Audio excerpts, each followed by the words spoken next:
Tonight, we drift into a world where wisdom did not rise from marble temples, but from soil, starlight, and leaves that murmured in the wind.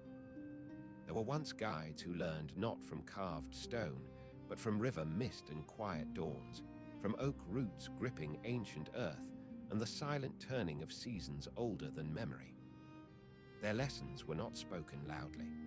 They lived in breath, in patience, in the soft pulse of the natural world.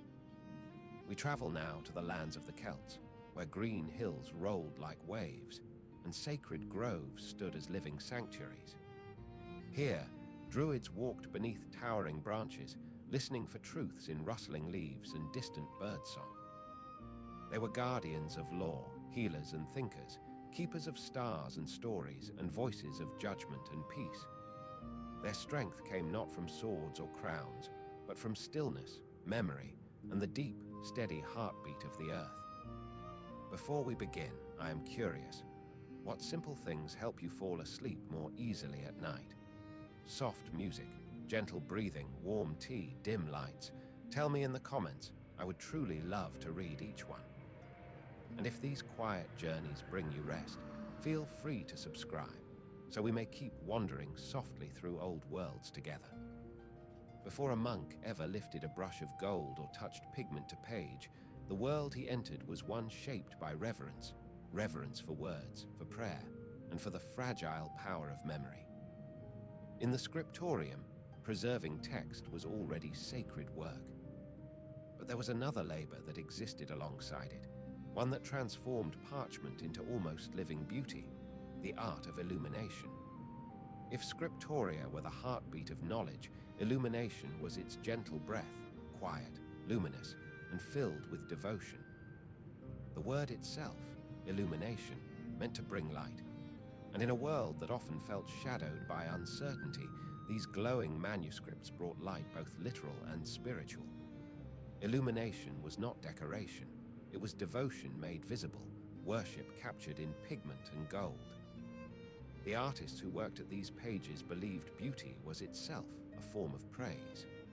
To honor the sacred words, they would make them radiant. To step into an illumination chamber was to enter a world of color in a world that was often brown, green, gray, and muted by earth and wool. Parchment waited like blank skin, brushes lay in careful rows, pigments ground into fine powder glimmered in shallow shells and stone dishes. Some colors came from plants gathered in monastic fields, woad for blue, madder for red, saffron for yellow. Others came from minerals crushed and purified, malachite, cinnabar, lapis lazuli brought from distant lands, traded like treasure. Gold, however, held a place beyond all others. Thin sheets, so thin they trembled at the slightest breath, rested like captured sunlight. A monk would breathe softly, gently, using a fine brush to apply the glue of beaten gum or egg white, then lift the gold leaf with a knife or feather and lay it upon the page. He pressed it with a polished tool, sometimes a smooth tooth or stone, until it shone like a drop of morning sun. When candlelight struck that gold, the manuscript truly lived. It glowed in the dim chambers where monks prayed and worked, a quiet reminder that light belonging to heaven had chosen to rest upon the earth. The process was slow, almost meditative. Before any color was applied, the design was sketched in faint lines, sometimes geometric and symmetrical, other times an intricate mix of vines, leaves, and spirals curling like growing things. The page margin became a garden, letters sprouted tendrils, mythical creatures, symbols, and saints emerged from the silence of the vellum. Patterns flowed like rivers, twining through borders. Script itself, when illuminated, often began with a letter so large and adorned that it became a doorway leading the eye into the text beyond. The monk who painted these forms did not consider himself artist first, he considered himself servant. Art was prayer, attention was humility, the page was an altar.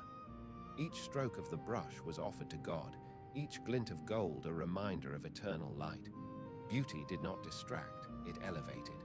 The work required patience as deep as faith. A single illuminated page could take weeks, sometimes months. The monk did not rush, for time belonged not to him but to the rhythm of devotion. Some motifs echoed nature, flowers curling with grace, birds perched upon vines, fish woven into borders as symbols of Christ. Others drew from ancient Celtic or Germanic forms, interlaced knotwork, beasts twisted into symbolic shapes, spirals flowing like rivers or winds. These designs connected different cultures and traditions, a quiet bridge between pre-Christian art and Christian devotion. The monastery, though enclosed, was not isolated from the memory of culture before it. It transformed those remnants, gathering them into a new sacred language of color and line. There were illuminators who painted scenes from Scripture, Christ teaching, Mary holding the infant Jesus, apostles in robes of lapis blue and gold-trimmed garments.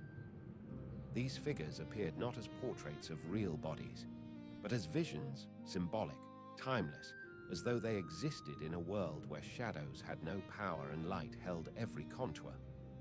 Perspective was not absent out of ignorance, but because eternity has no perspective. Iconic faces, solemn eyes, gestures of blessing. These pages were not windows into earthly life, but into spiritual truth.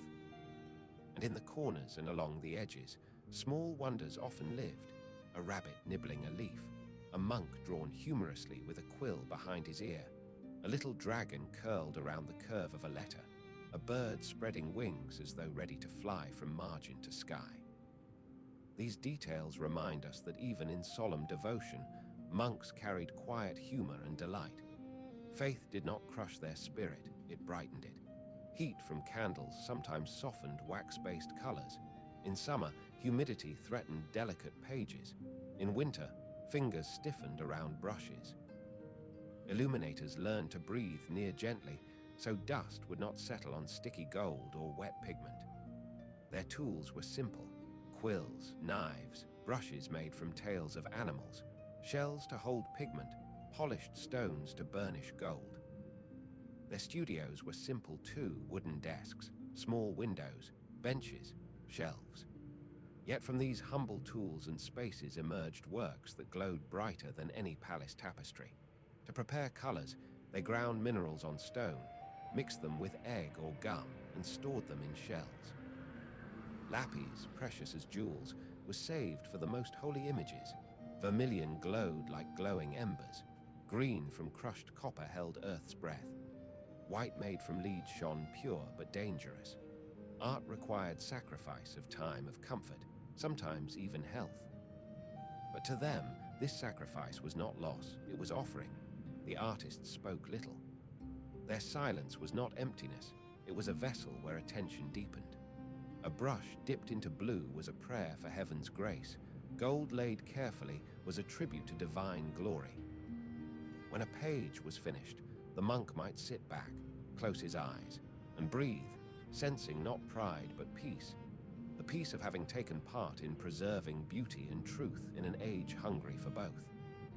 Sometimes travelers, pilgrims, or visiting clergy saw these illuminated manuscripts and fell quiet, struck by the shimmering pages as though witnessing a miracle in pigment and gold. Not all understood the labor behind them, nor the countless hours poured into each inch. But they felt something: reverence, awe, wonder, and this too was part of illumination's power. Beauty softened hearts, lifted weary spirits, and reminded the world that even in difficult times, human hands could still create light. Illumination did not live only in scripture. It lived in psalters sung during prayer, in devotional books used for teaching, in chronicles recording the past, in gospels carried to churches where villagers gathered to listen. And where words might have felt distant or abstract, art bridged the gap. For those who could not read, and there were many illuminated scenes spoke in color what ink alone could not. In a world often marked by hunger, fear, and uncertainty, illumination whispered a quiet truth: light is never lost. It only waits for hands willing to carry it. And so, through season after season, year after year, monks bent over pages, giving them not just ink and paint, but patience, love, and faith. Their work glimmered like stars across history, constellations of devotion guiding future generations through long nights. Gold on parchment, color on page, they were not preserving art. They were preserving hope. The early Druids did not appear all at once, nor did they rise through conquest or decree. They formed slowly, like mist gathering on a still morning, becoming visible only when the world was ready to see them. Their presence deepened over generations as their knowledge grew, as tribes began to turn toward them not only for comfort and ceremony, but for guidance in life's most difficult choices. With each passing season, the Druidic path took clearer shape, until they stood as a quiet yet steady presence across the Celtic lands. In these early centuries, leadership did not rest in crowns alone. Warriors held strength in battle, chieftains held authority in council, but the Druids held memory, and memory was power of a different kind. They guarded ancient tales of heroes and gods, stories that gave meaning to courage and sacrifice. They recalled laws agreed upon long before any single tribe could remember their beginning. They honored ancestors whose names lived not in stone, but in whispered tribute. In a world where knowledge was spoken, those who remembered were the keepers of truth. The Druids walked between worlds, not in the sense of magic or sorcery as later tales often suggest, but in the sense of seeing life from both earth and sky. They moved among the people, yet thought beyond the moment. They understood soil and seed, yet studied stars and cycles. They guided leaders, yet humbled themselves before the sacred groves. Their guidance was gentle, not forced. They did not rule through fear. They ruled through respect. Those who wished to become Druids began their journey not with ambition, but with humility. A student might wait many years simply listening before speaking any lesson aloud. Memory came slowly, like water filling a deep well. A young learner might travel from settlement to settlement, seeking elders to sit beside, learning fragments from each one.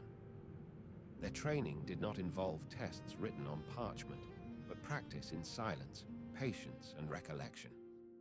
They were expected to remember lineage, lore, poetry, healing remedies, seasonal rhythms, and stories stretching back to the earliest fires of their people. As their place in society grew clearer, so did their connection to sacred natural places. Groves of oak became sanctuaries for thought, prayer, and ceremony.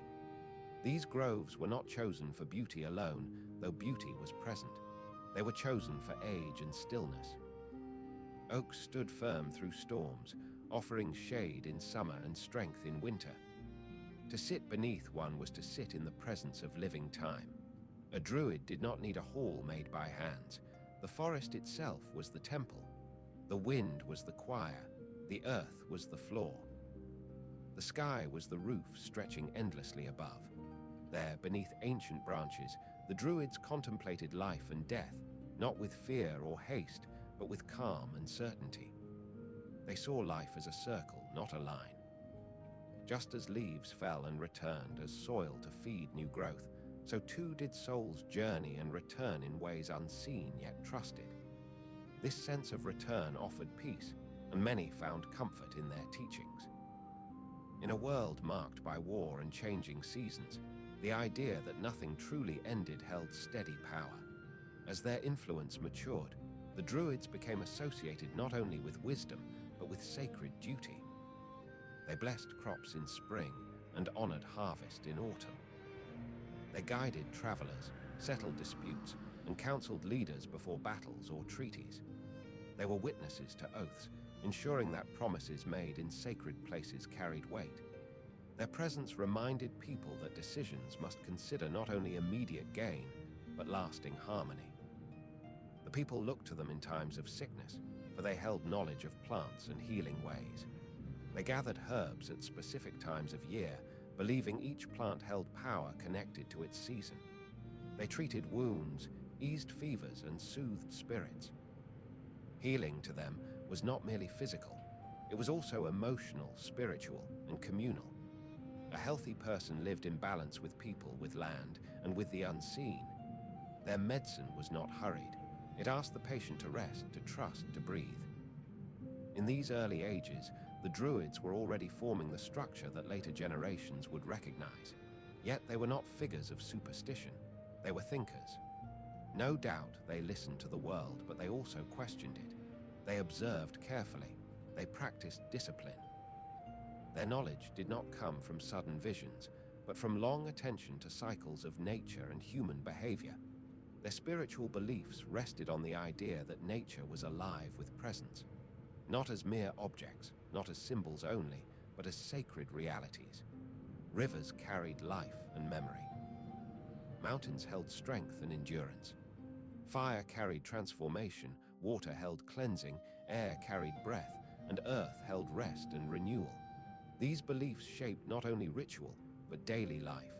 Respect for land was not a custom. It was the foundation of existence. The Druids saw themselves as protectors of this balance. If the land prospered, the people prospered.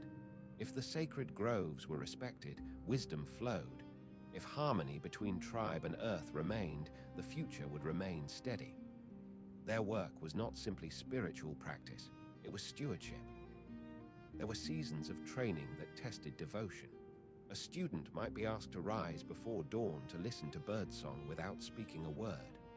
Another might spend hours tracing the shapes of constellations. Another might learn the history of many tribes and retell it without error. The young learned to quiet fear, to hold patience, and to serve not for recognition, but because they believed in a duty older than themselves. And as the years passed, some students rose to the level of full druid, while others became bards or judges or healers within the larger tradition. There was no shame in a path that did not reach the highest tier, for every path held purpose.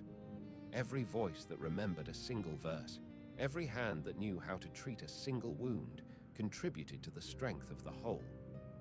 To understand their beginnings is to understand a world where learning flowed not from books, but from life itself. The early Druids listened as wind moved through grass. They watched migration of birds at season's edge. They walked riversides and stood atop hills to greet dawn. Their knowledge did not rush. It matured like fruit on a branch, ripening under time's quiet hand. By the time outside civilizations began to notice them, the Druids were already deeply rooted in the hearts of their people. They had lived through generations of change, through seasons of peace and seasons of conflict, always grounding their guidance in the same steady truths. They were servants of harmony, guardians of tradition, watchers of the natural world. Their legacy began not in the written record, but in the breath of those who spoke their teachings. And though the earliest of Druids left behind no texts, their wisdom survived through the people who walked with them, through the memory of land and law, through the continuation of practice and belief. As we close this chapter of their beginnings, we see them standing quietly beneath branches and sky, not asking to be remembered, but simply living truth. They planted no monuments, yet their spirit remained. They carved no history, yet the earth held their story. Every root anchored in soil, every stream winding through stone, every oak that weathered a storm carried some quiet trace of their presence. In the next chapter, we will walk beside them as their responsibilities grow clearer, as they stand at the heart of community life, guiding, judging, healing, and teaching with calm purpose. For now, their origin rests like a seed beneath ancient earth, ready to rise with dawn. In the quiet heart of Celtic life, the Druids did not stand apart as distant figures, nor did they blend fully into the everyday rhythm of village and field. They lived in the space between, close enough to guide, distant enough to see. Their presence touched every part of community life, yet they carried themselves with a stillness that reminded all who watched that authority does not always raise its voice, and wisdom does not always seek the center of the gathering. A Druid was not born to the role. They were shaped by years of learning, patience, and listening. By the time they stepped forward as guides, they had already walked long paths beneath oak branches, memorized lineages and laws, watched stars rise and fall in winter skies, and learned the language of birds and seasons. Their training did not end when they were recognized. It continued through life, for the world itself remained their teacher. As they grew into their calling, the Druids became the memory of their people. They carried stories older than the oldest living elder. They preserved histories of tribes, tales of battles and treaties, and genealogies tracing back through generations. In a world without written records, they were living archives. Their minds held what no stone inscription could fully capture: tone, emotion, lesson, and the warmth of human telling. When a Druid spoke of ancestors, it felt as though those ancestors stood close, breathing through the words. Yet their role was not limited to the past. They advised on the present. Chiefs and kings did not rule alone. They sought counsel from those who saw beyond immediate desire. When greed threatened peace, a Druid's voice steadied the hearts of leaders. When pride swelled, they offered gentle reminder of humility's strength. They did not command rulers, but rulers listened. For to ignore a Druid was to turn away from tradition, wisdom, and the patience of generations. Judgment was also among their duties. When disputes arose between families or neighbors, when land boundaries were questioned, when accusations stirred mistrust, the Druids were called to resolve the matter. Their decisions were not harsh decrees. They were crafted slowly, with care for fairness and harmony. They listened to each voice. They considered custom, history, and the needs of the community. Their goal was not punishment, but restoration. They believed that justice healed rather than wounded. Some Druids served as healers, not only for the body, but for the spirit. They tended wounds with herbs gathered at specific phases of the moon, believing that plants carried strength when harvested at the right moment. They whispered prayers over those in pain, not to command recovery, but to invite peace. They understood illness as part of life's cycle. Healing was not always the erasure of pain, but the softening of it, the gentle return to balance. In times of ritual, Druids guided ceremonies that celebrated the turning of seasons, the arrival of harvest, and the sanctity of light returning after winter darkness. Their voices did not thunder through sacred groves. They spoke slowly, allowing meaning to settle like dew on morning grass. Fire crackled beside them. Smoke rose like prayer. Villagers gathered in silence, feeling the presence of something larger than themselves, something as old as the first dawn. They watched the sky with patience, not searching for omens of conquest, but for the steady rhythm of celestial order. Stars were not mysteries to conquer. They were companions in the night. The movement of constellations marked passing time. Eclipses, solstices, and equinoxes were not threats. They were turning points in the breathing cycle of the universe. The Druids read these signs as farmers read soil, with respect and humility. Teaching was at the heart of their role. They did not stand before crowds and deliver loud instruction. They taught in whispers beside rivers, in shaded glens, beneath starlight, and by the glow of low embers. Students learned through story, repetition, and reflection. The Druid did not simply pass knowledge, they shaped character. They taught silence as a skill. They taught listening as an art. They taught patience not as suffering, but as strength. A student who spoke too quickly learned to wait. A student who rushed to answers learned that certainty grows slowly, and true understanding arrives like dawn, not lightning. Not all Druids focused on spiritual matters. Some served as judges of law. Others preserved poetry. Others studied natural cycles or healing. Their tradition was broad, embracing many kinds of wisdom.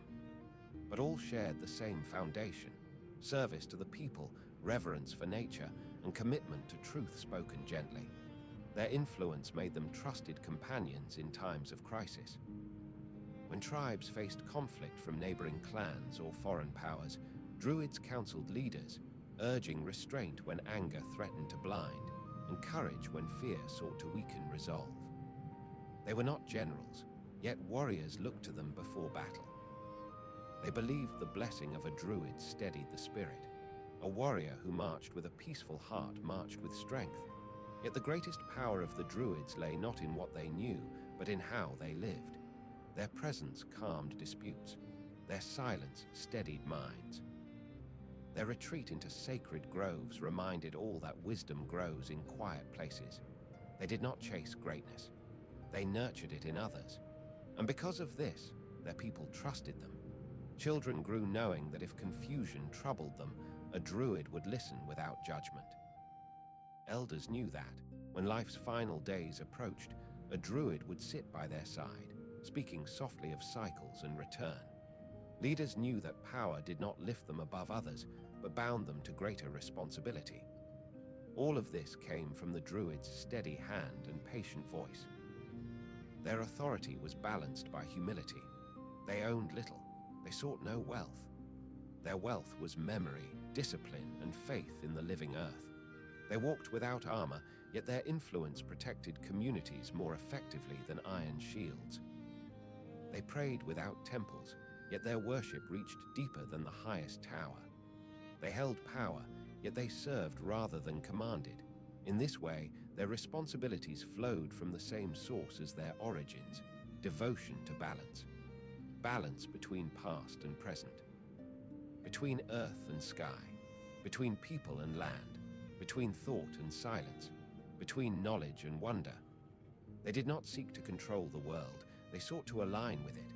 As time passed, the Druids grew into pillars of Celtic society, not by force, but by quiet endurance.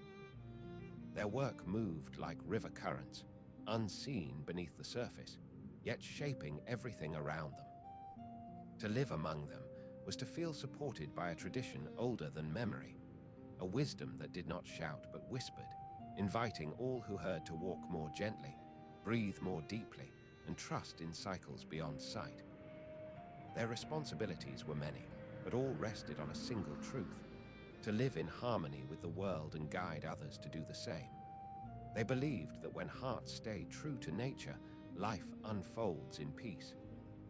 And so, they dedicated their days to tending the unseen threads that bind people to earth, to one another, and to the mysteries that linger just beyond the edge of understanding. Their role was not an office. It was a path, a way of being. A lifelong devotion to the quiet strength that rises not from force, but from patience, presence, and care for the living world. In the next part, we will follow them into their most sacred places, where groves breathed like temples, and where the earth itself held the weight of prayer. In the unfolding years of Celtic life, the Druids continued to shape the spirit of their people not through force or command, but through steady presence. Their guidance touched every layer of society, from the hearth fire of humble homes to the meeting circles of chiefs and warriors. To be a Druid was to walk with patience, to speak with care, and to carry a responsibility heavier than iron, yet gentler than falling leaves. They lived in a world that valued strength, yet they themselves rarely lifted a weapon. Courage in their eyes did not begin in battle. It began in the mind, in the quiet victory over anger and fear, in the discipline of holding one's voice steady when the heart raced. Their strength lay in the ability to stand before fierce warriors and unsettled leaders and calm the fire within them. Where others used steel, they used stillness. Many tasks filled their days, though none appeared rushed. A druid might begin before dawn, walking a familiar path beneath the trees, breathing the cold morning air, preparing the mind for council and ceremony. They greeted the light as an old friend returning from night's quiet rest. Then they moved into the village, not demanding attention, but receiving it naturally as people approached with questions, hopes, concerns, or quiet greetings of respect. A chieftain might call for them to discuss a boundary dispute with a neighboring tribe. Farmers might request guidance on the right time to sow grain or tend cattle. A family mourning a loved one might seek comfort in the slow, rhythmic words of a druid who reminded them that life does not end but turns, like the wheel of seasons. To each request, they brought patience. They rushed nothing. Wisdom could not be offered quickly, for quick counsel often hides error. Their judgment was known to be fair. They did not bend to wealth or favor. A farmer stood before them equal to a warrior. A child's concern was not dismissed because it came from young lips. Every voice held weight because every life held worth. For this reason, the people trusted them. Where trust flowed, authority followed naturally, without fear or resistance. Sometimes their responsibilities took them far from their groves and gatherings. They traveled across hills and rivers to speak with other Druids, sharing knowledge, settling disputes, and preserving unity among distant tribes. Travel in those times was not swift. Roads wound through forests and across open plains, yet the journey itself was part of their work. Along the path, they observed stars, birds, herbs, and stones, gathering more understanding with each step. In their travels, they listened to the concerns of different clans. They carried messages between leaders, encouraged peace when tempers grew sharp, and offered rituals to bless lands newly settled or reclaimed. They served as bridges not only between people and nature, but between tribe and tribe. A single druid could hold together communities separated by miles and seasons simply through presence and listening. Learning remained a lifelong duty. No druid believed they had reached the end of knowledge. The world continued to teach, and they continued to receive. Even the eldest among them sat beside the youngest trees and listened. Their humility made their wisdom deep, for a mind that believes it has arrived finds no new path. A druid never arrived. They walked forever. Music and poetry formed another part of their role. Though bards held special place in Celtic culture, druids too knew the power of verse. Spoken rhythm carried teachings through memory. Chant and melody soothed the weary spirit. A gentle voice reciting ancient lines beneath a canopy of leaves could steady a restless heart more effectively than stern command. Through poem and hymn, they passed knowledge down without writing, weaving words into the minds of all who listened. In times of illness or sorrow, they did not withdraw. They entered homes where sickness lingered, offering herbs, prayers, water drawn at dawn, or whispered comfort. Some illnesses healed, others did not, but their presence brought peace even when recovery was beyond reach. They saw sickness not only as a physical ailment, but sometimes as a spirit weighed down by burden. Healing might mean rest, forgiveness, or acceptance. They walked with the suffering without fear, believing that compassion held power as real as medicine. War did come in those ancient times, as it does in all lands. When conflict stirred, druids did not stir it further. They counseled caution, urged diplomacy, and sought agreement where possible. But they understood that not every storm could be calmed by words. When warriors prepared for battle, druids blessed them, not for conquest, but for protection and clarity. They reminded them that courage is not found in cruelty, but in purpose. A warrior who fought for defense rather than pride walked with steadier heart. Even when battle raged, the druids served as mediators, carrying terms between groups, offering paths toward peace when blades threatened to decide everything.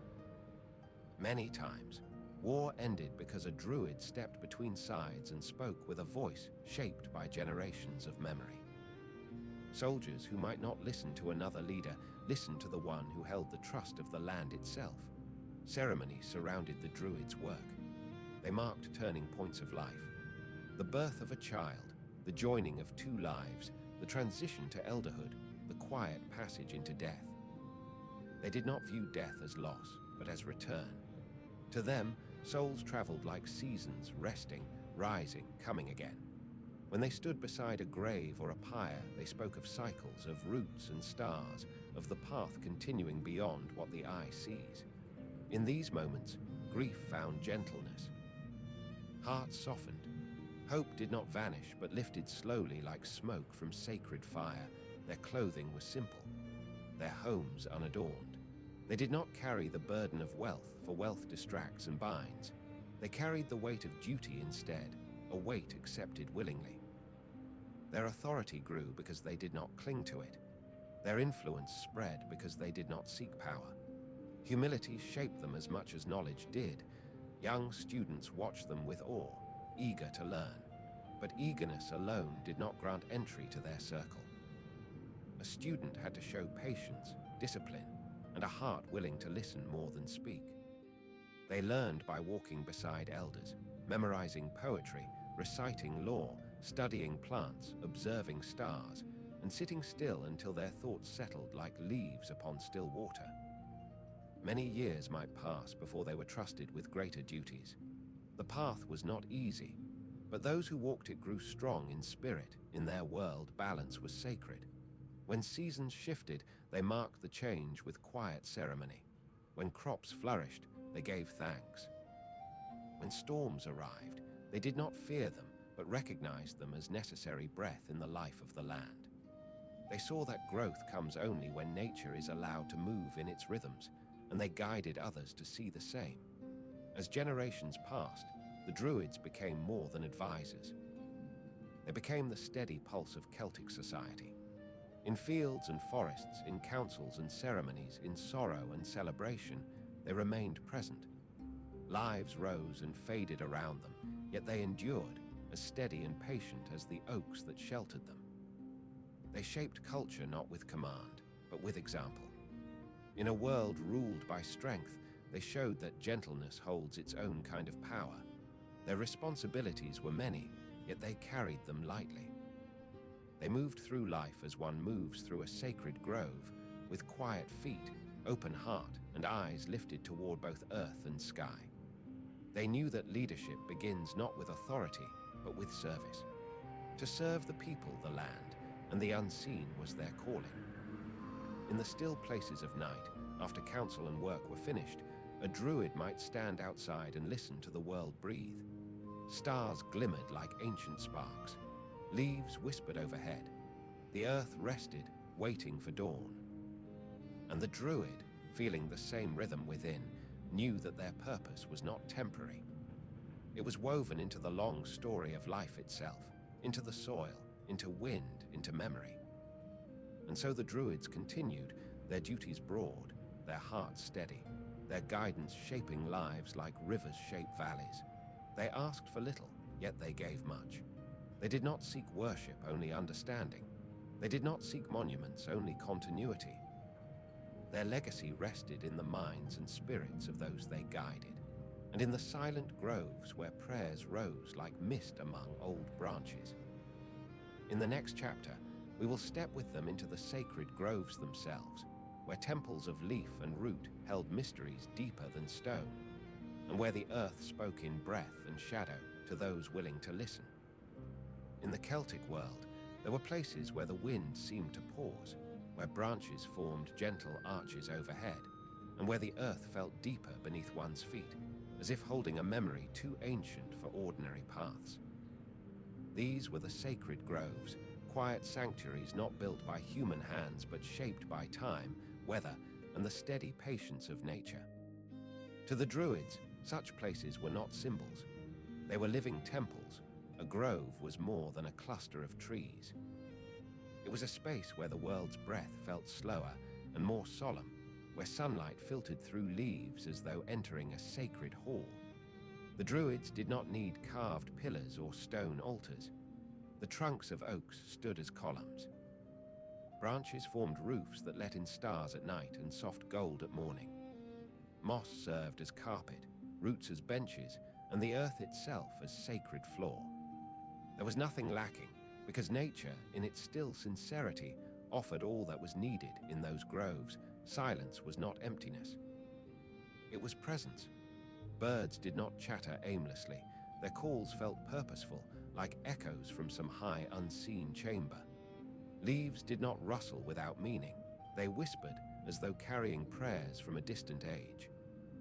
Even streams that passed beside these quiet spaces flowed with a softer rhythm, as if respectful of the ground they touched.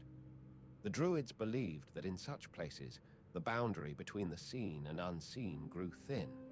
These sanctuaries were chosen with care. Some stood deep in ancient forests, where trees had watched centuries unfold.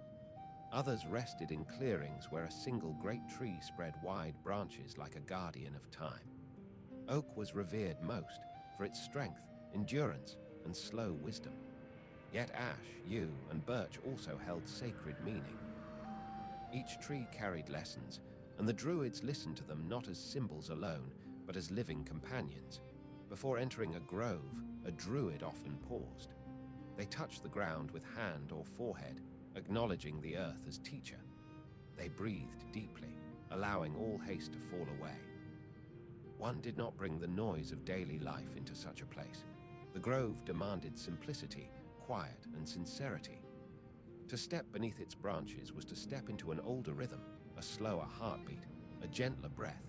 Ceremony held meaning in these groves, yet ceremony was never hurried. Fires were lit with care, often from sacred embers carried from one season to another. Stones were placed not in rigid pattern, but with gentle respect, forming circles or small boundary lines that reminded all who gathered that they had entered a threshold between the everyday and the eternal. Water from nearby springs was brought in wooden bowls, reflecting moonlight or dawn. When a community gathered there, voices softened. Children, sensing the stillness, felt awe rather than restlessness. Warriors removed weapons or knelt in silence. Elders closed their eyes. And the Druids stood among them, not as lords but as guides, offering prayers spoken slowly, shaped like flowing water. Each word was placed with intention, as though planting seeds in the soil of the moment. The grove witnessed changing seasons, and each change carried its own ceremony. In spring, new leaves unfurled like young hopes.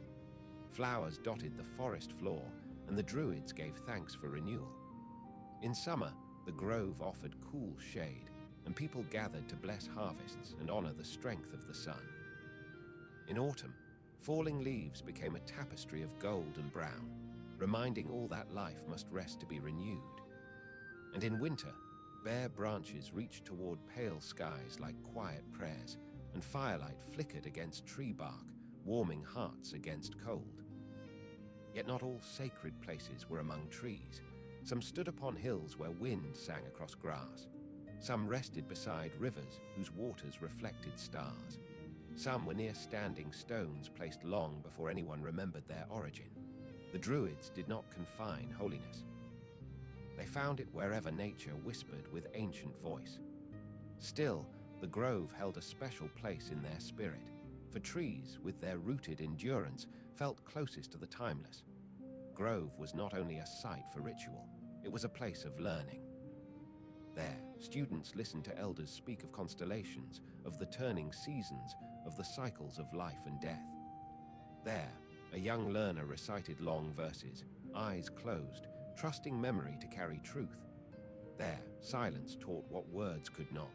To understand nature, one had to sit with it. To hear its lessons, one had to quiet the restless mind.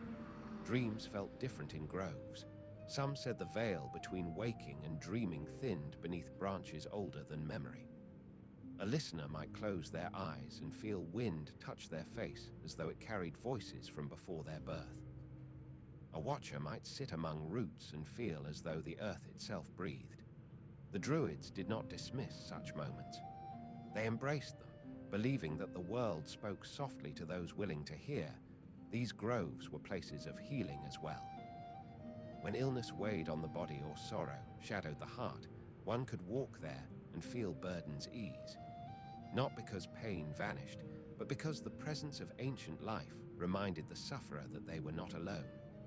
Trees had endured storms far older than human trouble.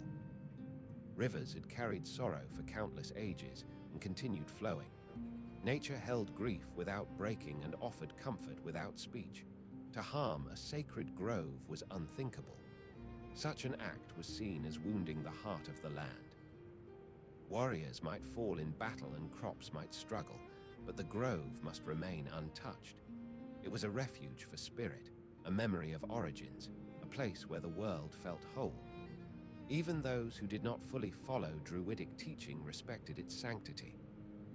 Those who hunted or gathered nearby did so gently as guests, never claiming dominion. As the centuries passed, the connection between Druids and groves deepened. Outsiders who later wrote of the Celtic world often mentioned the Druids' devotion to trees and forest sanctuaries. They spoke of rituals beneath oak branches, of wisdom passed in quiet glades, of power drawn not from stone buildings, but from the breath of the earth. These accounts came from those who did not fully understand, yet even they recognized the reverence that shaped those sacred spaces. Here, beneath branches and sky, a druid felt not alone but part of the greater whole. The spirit of the land was not distant. It was immediate. It lived in leaves trembling at breeze's edge, in the steady trunk of oak, in the hum of insects at dusk, in the rise of mist from soil at dawn. To stand in a grove was to remember that human life, for all its movement and noise, is a small part of something patient and vast. The groves held peace during times of uncertainty. When conflict stirred or change threatened, people came to these places seeking clarity. They did not always find answers, for answers are not always given quickly, but they found quiet, and quiet often brings understanding without words. The Druids trusted silence as much as speech. They knew that sometimes the world speaks not through voice, but through stillness and gentle presence. Thus, sacred groves were not only places where rituals happened. They were living reminders that wisdom grows slowly, like moss along stone, like branches stretching upward year after year. The Druids tended these spaces not with tools, but with reverence. Their true task was to remain in harmony with the land, so that others might remember how to do the same. In the next part, we will linger deeper within these sacred places, walking slowly beside the Druids as they light seasonal fires, bless waters, read signs from nature, and call upon the quiet power that lives where root meets earth and sky meets leaf. For in these groves, the soul of the Druidic tradition reveals itself most clearly, not as magic or command, but as quiet devotion to the living world. In the stillness of the sacred groves, the Druids found not only their place of worship, but also their guide for life. Here, beneath spreading branches and shifting light, they learned to measure time by shadow and wind rather than by carved marks or rigid structure. Every visit to the grove was a return to origins, a reminder that the world did not begin in halls or cities, but in forests where life stirred long before human voice shaped language. Rituals held in these groves were quiet, but they carried meaning that did not fade. The Druids rarely rushed their ceremonies. Movement followed breath, and intention led every action. When fire was lit, sparks rose like small stars returning to the sky. When water was poured, ripples shimmered like memory awakening. When herbs were placed upon coals, the scent rose in gentle tendrils, curling upward as though carrying prayers into unseen realms. Nothing was wasted. Nothing was done without thought. Those who gathered did not demand spectacle. They came seeking presence. They stood beneath trees as though standing within the ribs of a great living being. They felt that earth beneath them remembered every footstep. They believed that wind carried stories spoken in ages before villages were built or warriors marched. Their faith needed no grand display, only sincerity. The grove became home to every part of life. In spring, young members of the community might be blessed there, their faces lifted toward new leaves budding above. In summer, couples joined hands beneath branches heavy with sunlight. In autumn, harvest offerings lay at the foot of great oaks as the first chill touched the air.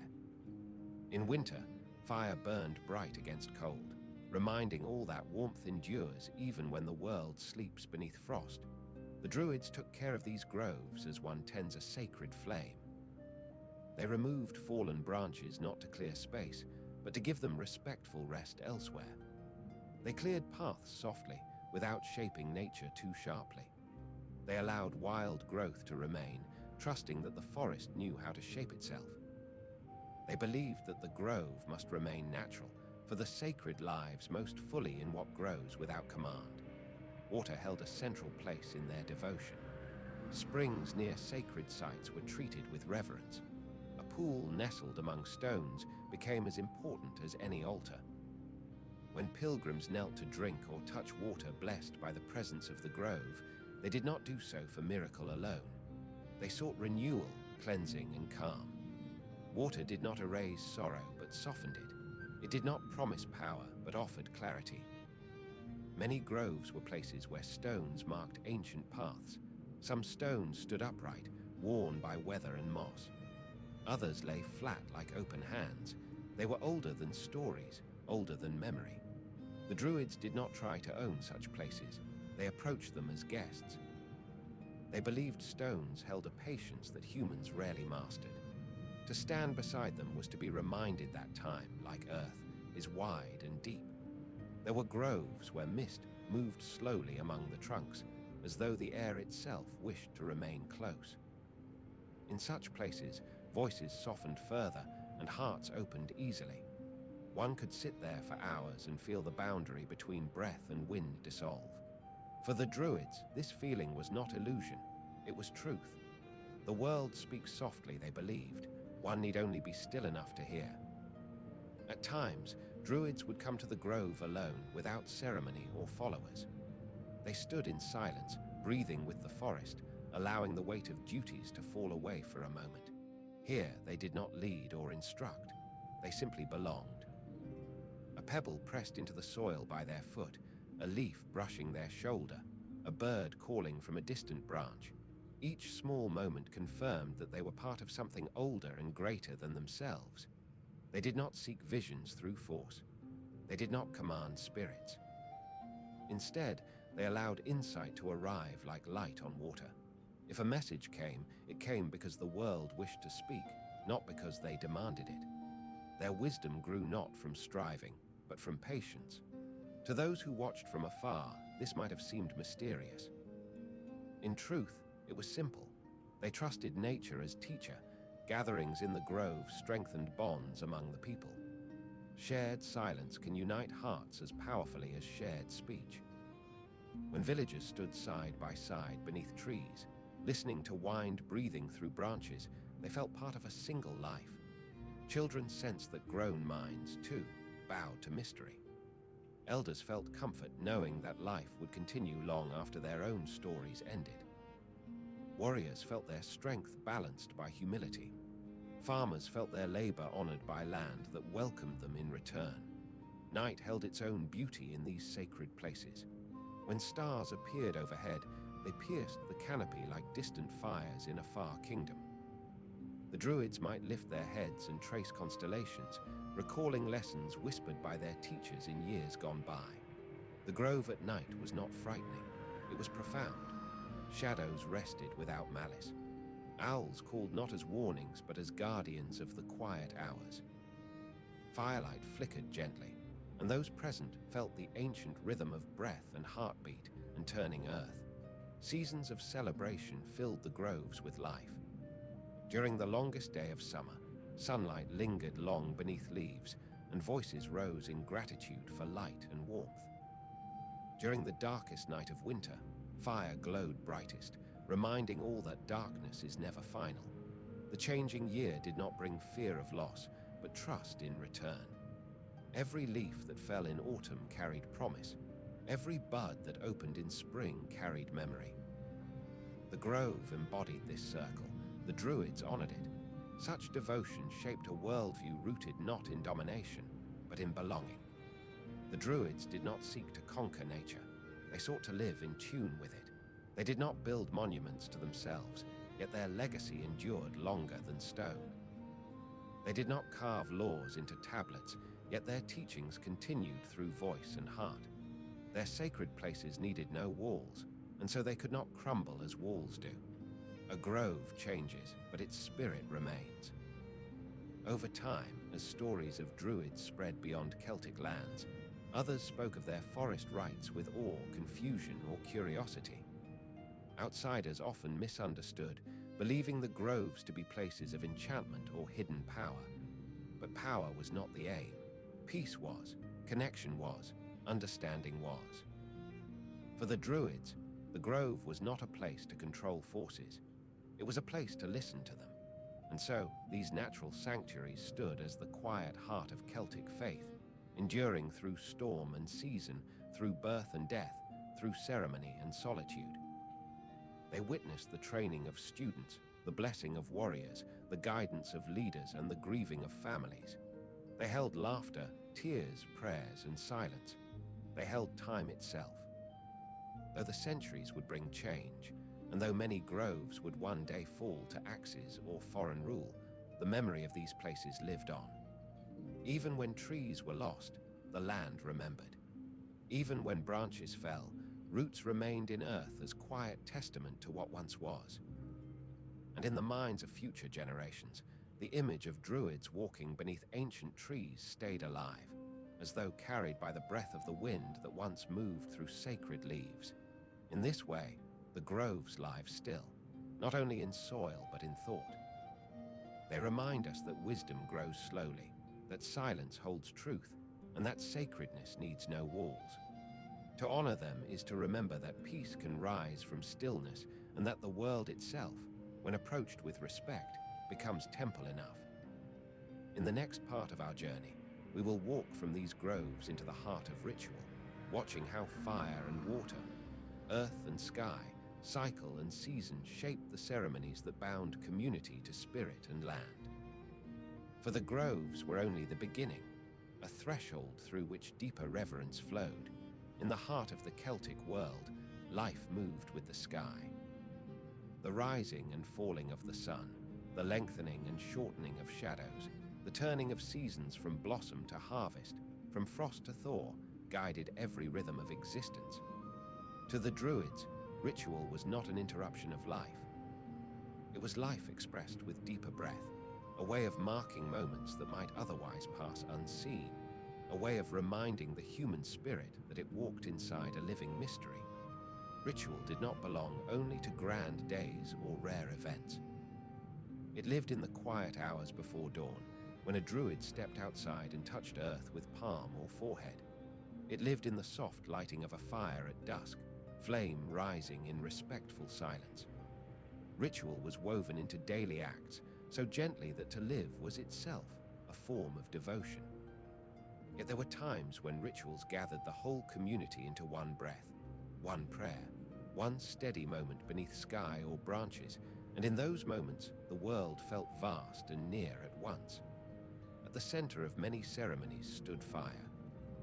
Fire warmed in winter, guided travelers and purified offerings.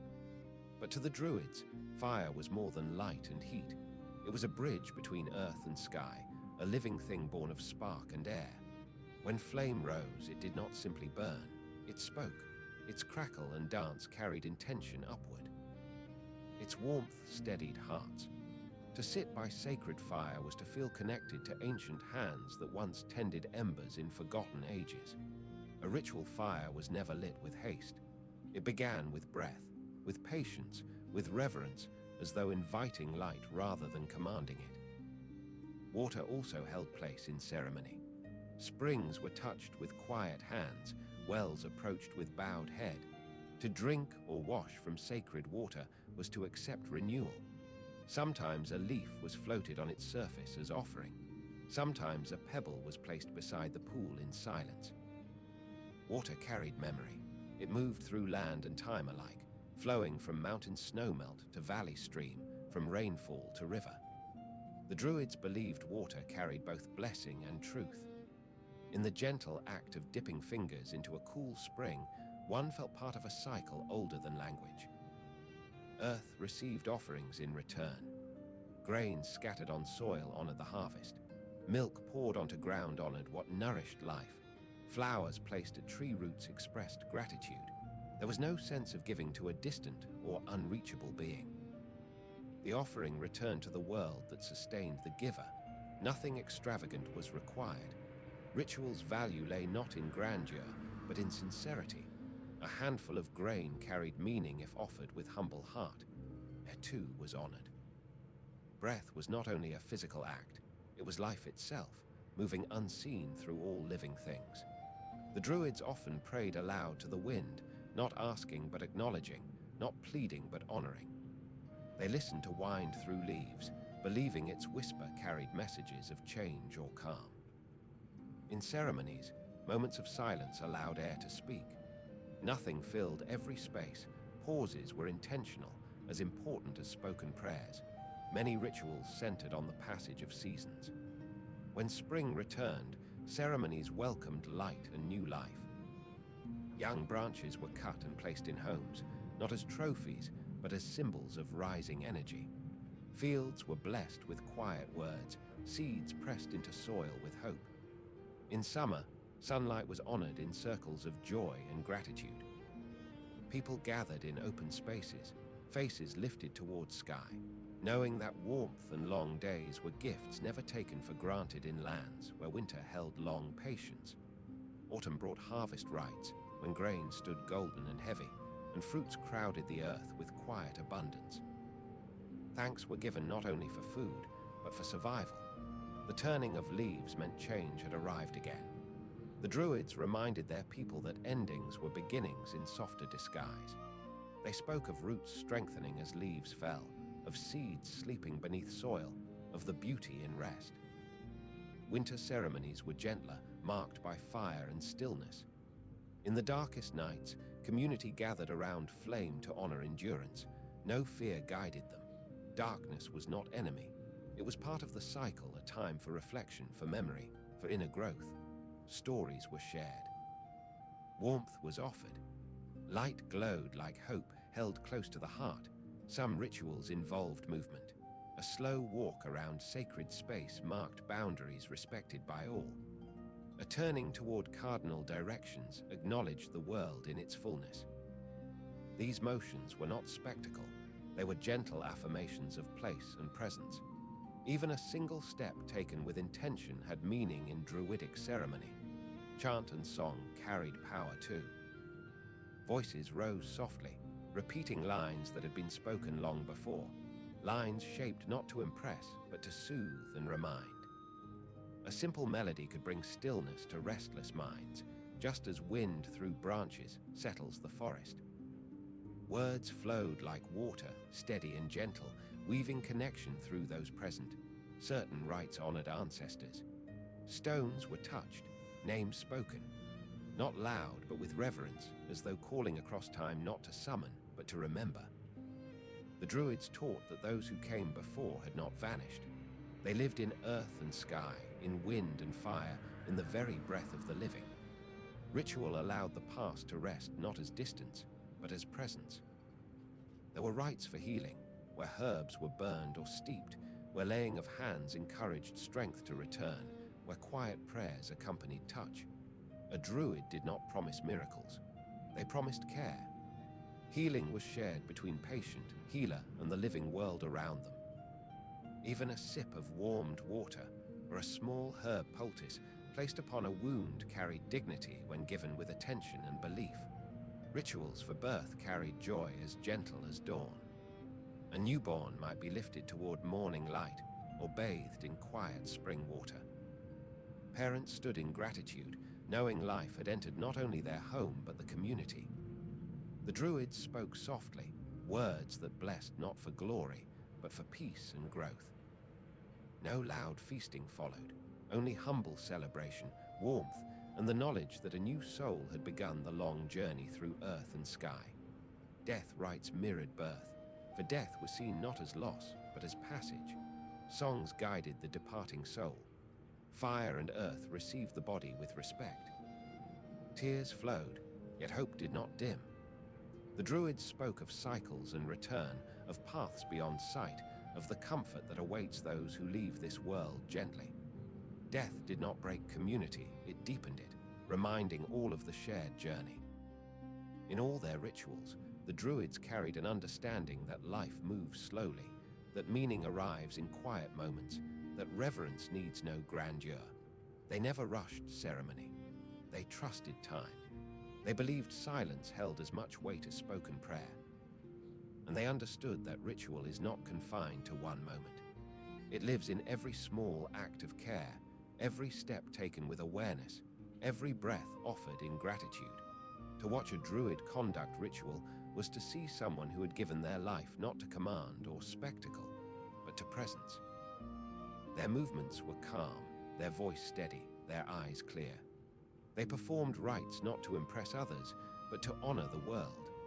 Their strength lay not in display, but in devotion. As we leave this chapter of their practice, we stand with them in quiet groves, firelight warm against cool air, water reflecting sky, earth steady beneath our feet, breath moving gently within. The ritual does not end here. It continues in every moment lived with awareness. For the Druids believed that every sunrise is a ceremony, every meal a blessing, every step upon soil a sacred act when taken with heart awake. In the next part, we will remain in this world of ritual and explore the deeper symbols of fire, water, tree, star, and well, moving slowly with the Druids as they guide their people through ceremonies that have echoed through time, carried not in books but in memory, breath, and quiet devotion. Even as seasons turned and generations passed, the heart of Druidic ceremony remained steady and quiet, like a flame that never burned wildly yet never dimmed. Ritual for the Druids was not merely an event. It was a conversation with the world, a moment when human breath aligned with wind through branches, and the pulse of the heart settled into the rhythm of water on stone. It asked for stillness. It invited presence, and it offered a doorway to understanding without force or urgency. Some rituals took place at dawn, when the first pale light touched hills, and the world was still hushed with night's memory. In those moments, a druid might lift arms slowly toward the sky, not in command but in greeting, acknowledging the return of light as though welcoming an old friend. Soft words followed, shaped not to impress but to join with the quiet air. A ritual at dawn made each sunrise feel sacred, as if each day began not by chance, but by blessing. Other ceremonies unfolded at dusk, when the last gold of the day slipped behind hills and shadows stretched gently across the grass. Dusk rituals held a different tone, not of beginning, but of rest. Fire cracked softly, its glow steady rather than fierce. People gathered close, feeling the peace that arises when work is done, and night embraces the land. The Druids spoke of rest not as idleness but as necessary balance, as night stands beside day and silence beside speech. To honor evening was to honor the cycle that sustains all life. Fire was central in these rites, yet it was treated not as a tool but as a living presence. A ritual fire was fed slowly, as if each log placed upon it carried intention. Flames were never allowed to leap wildly. They were guided, tended, respected. The Druids believed that fire carried spirit upward, and in return brought clarity downward. To sit by such a fire was to feel held by warmth older than memory. Water, too, flowed through their ceremonies. Wells were circled with quiet steps. Springs were approached with bowed head. Water from sacred places was collected for healing, for births, for final farewells. It was sprinkled upon soil to bless growth. It was offered to the sick in hope and care. The Druids saw water as both beginning and continuation. It had no pride in its movement. It flowed, accepting shape, nourishing quietly, never asking to be seen yet never ceasing to give. Stone held place as witness. Some ceremonies were performed beside stones that stood tall, weathered by centuries of wind and rain. Others took place near smaller stones arranged in gentle circles. These stones were not worshipped, but respected as silent keepers of time. They had seen generations pass. They had felt footsteps of elders now forgotten. They had watched the rise of dawn countless times. To include them in ritual was to include the passage of ages themselves. Trees remained guardians of sacred space. Oak branches sheltered prayer. Birch trunks marked renewal. Yew stood as reminder of death and continuation. Druids touched bark as though greeting wise elders. They did not ask for power from the trees. They sought only harmony. Under leaves and branches, they whispered thanks for shade, for breath, for life. The grove was not backdrop to ceremony. It was participant. Seasonal rites formed the great circle of Druidic year. Some of these we have touched already, yet each deserves deeper breath. In spring, the world woke in tender green. Ceremonies honored youth and renewal. Offerings were simple. First flowers placed at roots, handfuls of grain returned to soil. a moment of stillness to feel earth warming beneath feet. The Druids reminded their people that beginnings are gentle, and new life thrives with care, not rush. Summer brought festivals of light. Fires burned long into the warm night, not with frenzy but with joy. Songs rose, steady and deep, carrying gratitude for abundance. People gathered in open fields and forest edges, celebrating strength and warmth. Dance moved slowly, as though the earth itself swayed beneath bare feet. At midnight, silence fell for a moment, and all looked to the sky, honoring stars watching quietly above. Autumn rituals held a bittersweet tone, honoring harvest, but also acknowledging the coming rest. Druids led thanks for fields that had given their fullness. They blessed stored grain and ripened fruit. They spoke of letting go, of trusting that what had grown strong would return again after winter's stillness. Falling leaves became teachers. They showed that release is not loss, but part of the circle that leads to renewal. Winter rites glowed with firelight. People gathered close together, sharing warmth and memory. The Druids spoke softly of endurance, of the quiet strength that grows in darkness. They reminded their community that even the longest night carries the promise of morning. In these gatherings, sorrow was not hidden, it was held gently. Winter did not frighten them, it taught patience. It taught faith in light's return. There were rites of protection as well. When a home was built, water was sprinkled at its entrance, and a branch was placed above the doorway. When a journey began, a druid might bless the traveler with quiet prayer and a small token of wood or stone. When danger threatened, not all rituals sought to drive it away. Some simply offered clarity, so that fear did not cloud judgment. The Druids believed that peace of mind often protects more deeply than any blade. The rituals surrounding birth carried soft joy. A newborn was welcomed not with clamor, but with blessing. Water might touch the infant's brow. A parent whispered hopes. The Druids spoke of life beginning a journey filled with wonder. No grand promise was made. Instead, love was offered and trust in the path ahead. Birth was seen as the earth itself offering new breath to the world. Death rites were equally tender. When a life ended, candles or fire burned gently. Loved ones gathered in calm reflection. The Druids spoke of the soul continuing its journey, not vanished but moving beyond the sight of those who remained. The body was returned to earth or fire, not in fear, but in reverence. Death was honored as part of the same cycle that had once welcomed birth. One of the most meaningful aspects of Druidic ceremonies was their quiet nature. They did not require large crowds. Even when many gathered, silence held the center.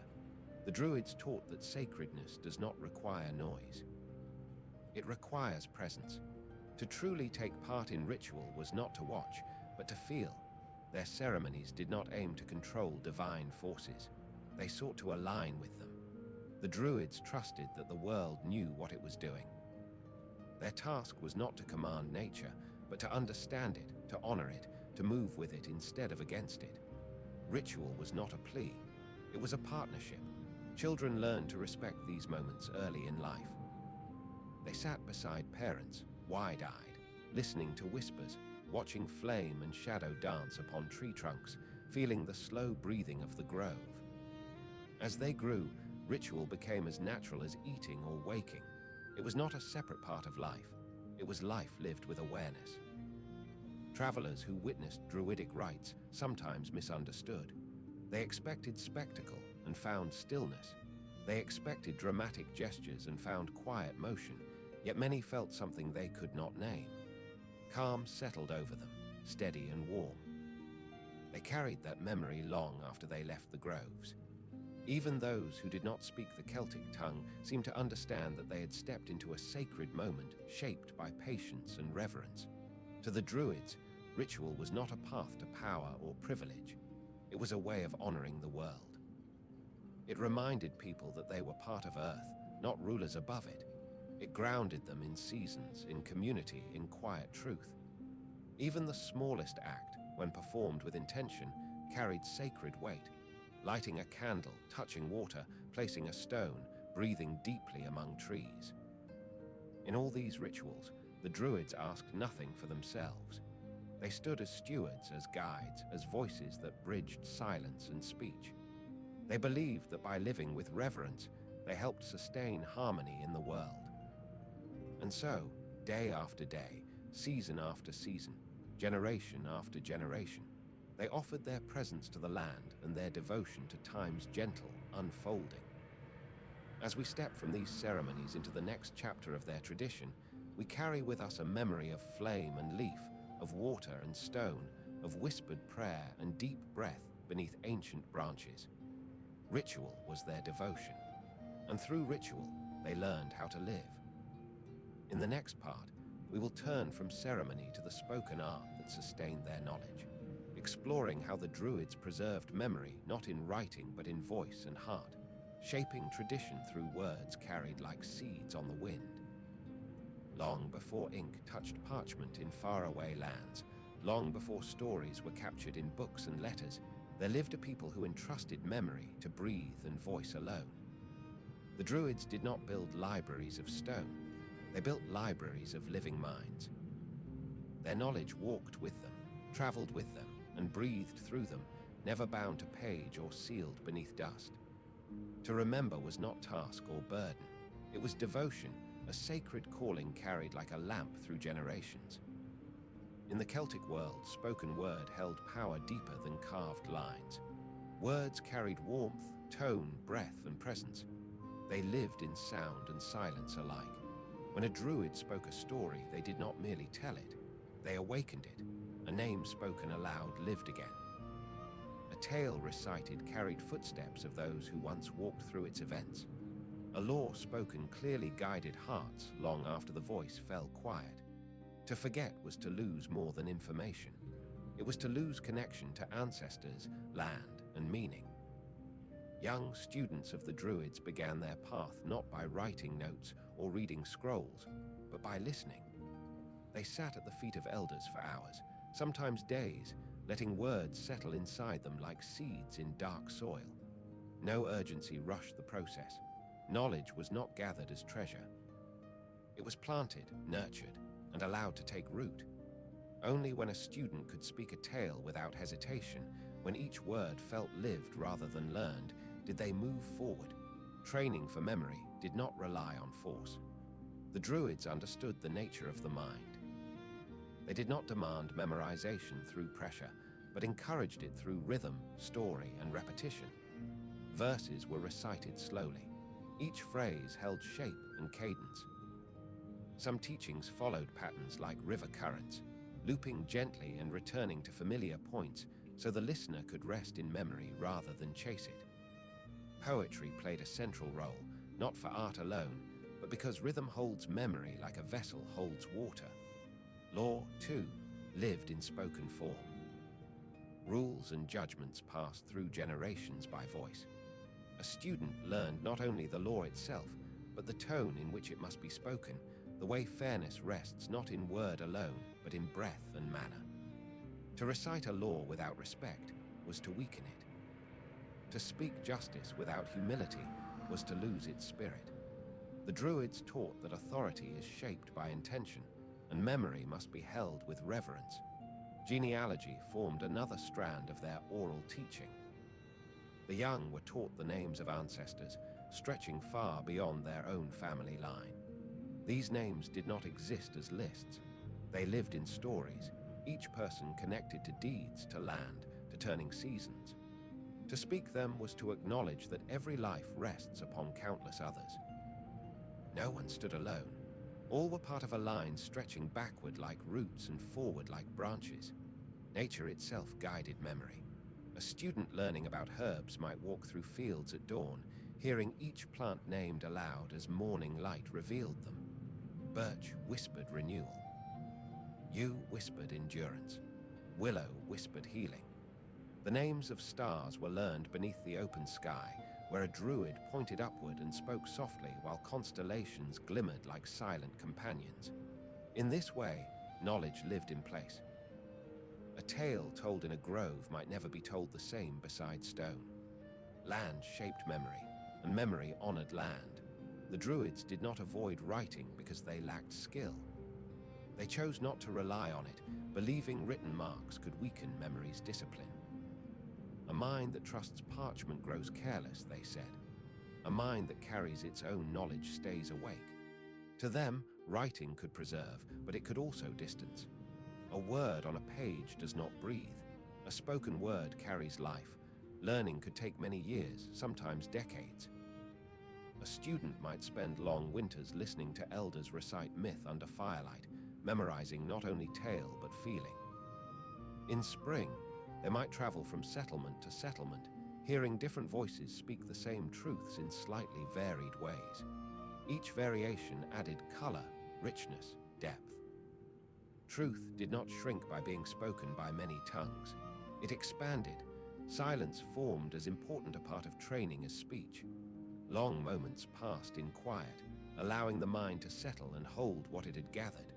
Silence was not emptiness. It was space where memory could breathe. Students learned to wait, to trust that understanding grows in the pause between words. They learned that wisdom does not rush, and truth does not tremble under time's weight. When a student could finally recite long lore without stumbling, when they could speak lore without sharpness and story without vanity, when they could honor silence as much as speech, they were seen as ready not to impress, but to serve. They held memory not for themselves, but for their people. Their voice carried centuries. Their mind held traditions that might have vanished had they trusted ink alone. Through this oral tradition, the Druids preserved not just knowledge but feeling. The past did not lie silent. It breathed, spoke, and walked beside the living. Children hearing a Druid speak of ancestors felt those ancestors near, not as distant figures but as kin. A lesson spoken beneath trees seemed to rise from leaves and earth itself. Memory became more than recollection. It became presence. This way of keeping knowledge created resilience. When storms destroyed dwellings, knowledge lived on. When war scattered clans, stories traveled with them. When forests changed and seasons shifted, memory endured in breath. Nothing written can survive every flame or flood, but a living mind can carry truth across mountains and seas. Yet this tradition asked much of those who walked it. It required patience beyond ordinary measure. It demanded humility, for one who holds knowledge must not be proud, or memory becomes burden rather than gift. It required dedication, for each word carried responsibility not to distort or forget. And so, only those with steady heart and quiet strength remained on the path long enough to become full keepers of lore. In the evenings, when shadows lengthened and wind cooled, students and elders often gathered quietly. No formal lesson might be given. Instead, a story would rise naturally, spoken by one who felt its time had come. The young listened not merely with ears, but with spirit. As fire crackled and darkness deepened, stories wrapped around them like cloaks. They learned that history was not behind them. It lived beside them, breathing with them. Sometimes, a single phrase carried weight for a lifetime. A student might hear an old Druid speak of courage, not as battles rage, but as the decision to speak truth when silence feels easier. They might hear of patience, not as waiting motionless, but as trusting seasons to unfold. They might hear of hope, not as bright flame, but as ember that glows even in long night. These teachings shaped hearts as well as minds. Oral tradition was not simply knowledge, it was guidance for living. It taught kindness, humility, respect for land and ancestor. It encouraged listening before speaking, understanding before judgment, gratitude before demand. As the world around them changed, as travelers brought tales of empires built with stone and ink, the Druids remained steady. They did not reject writing entirely, but they did not surrender their way. They believed that the spoken word carried soul, and soul, once lost to parchment alone, could fade. Thus, their songs, laws, prayers, and histories lived not in scrolls, but in breath, in heartbeat, in memory handed gently from elder to learner like flame passed between cupped hands. In this way, knowledge remained alive. In the next part, we will walk deeper into this world of living memory, seeing how the Druids protected language, trained students across decades, and ensured that even in changing times, the flame of tradition did not dim but glowed steady in the quiet shadows of sacred groves and hearts that listened. As the seasons passed and the world continued its unhurried turning, the Druids remained guardians of living memory. Their knowledge did not sleep in silent halls. It moved through breath and voice, through evenings of quiet teaching and mornings filled with thought. Memory for them was not simply a record of what had been. It was a living companion, always growing, always listening, always ready to rise when called upon. In the still hours before dawn, young learners often woke to recite passages learned the night before. They whispered to the air, shaping each word with care, ensuring that none slipped away. Their voices blended gently with the first birdsong. The early light found them practicing not to impress, but to honor.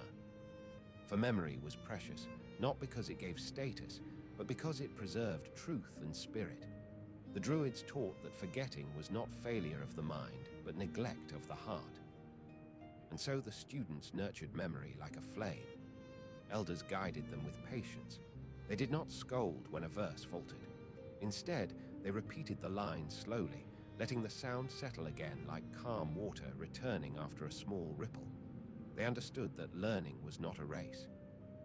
It was a journey that wound like a forest path, revealing new sights as one walked. To rush was to miss the lessons in stillness. And so, a student might spend months on a single story, learning not only its words, but its rhythm, its feeling, its breath. The content of these teachings stretched wide. Some lessons told of heroes whose names were carried across ages by voice alone. Some described the birth of rivers and the shaping of hills. Some explained how seasons turn and stars wheel above. Others recounted ancestral deeds, not to boast, but to remind new generations that they stood upon history as they stood upon earth itself. Every tale, every poem, every law was a thread in a vast tapestry woven not of cloth, but of memory. Storytelling held a sacred place in the Druidic world. When a tale began, all other sound faded. Firelight softened, breath slowed. A single voice filled the space, not loud, yet carrying weight beyond volume. The storyteller did not speak quickly. Each sentence flowed like gentle water, each pause deliberate. Silence lived between lines, giving room for understanding to settle deep. Listeners did not interrupt. They let the narrative unfold in its own time, trusting that wisdom grows best when not hurried. These gatherings took place not only in groves, but in homes, on hillsides, beside streams, wherever people wished to remember or learn. Children leaned forward with wide eyes, absorbing every phrase. Adults listened with quiet gratitude, hearing echoes of ancestors in familiar tones. Elders nodded slowly, remembering voices long gone. Thus, the spoken word bound generations together. It softened the distance between past and present, revealing that time itself listens when memory is honored. In many cultures, writing brings permanence. Yet the Druids believed permanence lived in living practice. A written word might endure on parchment, but a spoken word endured in heart and community. They trusted human memory more than ink, believing that what is truly valued will not be forgotten. And because they valued their knowledge deeply, it stayed alive. Songs played a role in this preservation.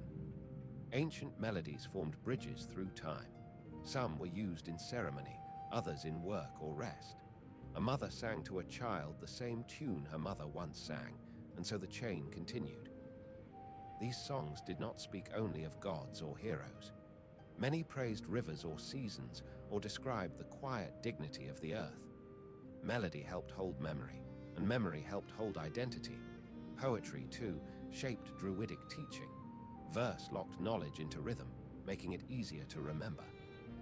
Some poems measured laws in steady beat, teaching fairness through form as much as through content.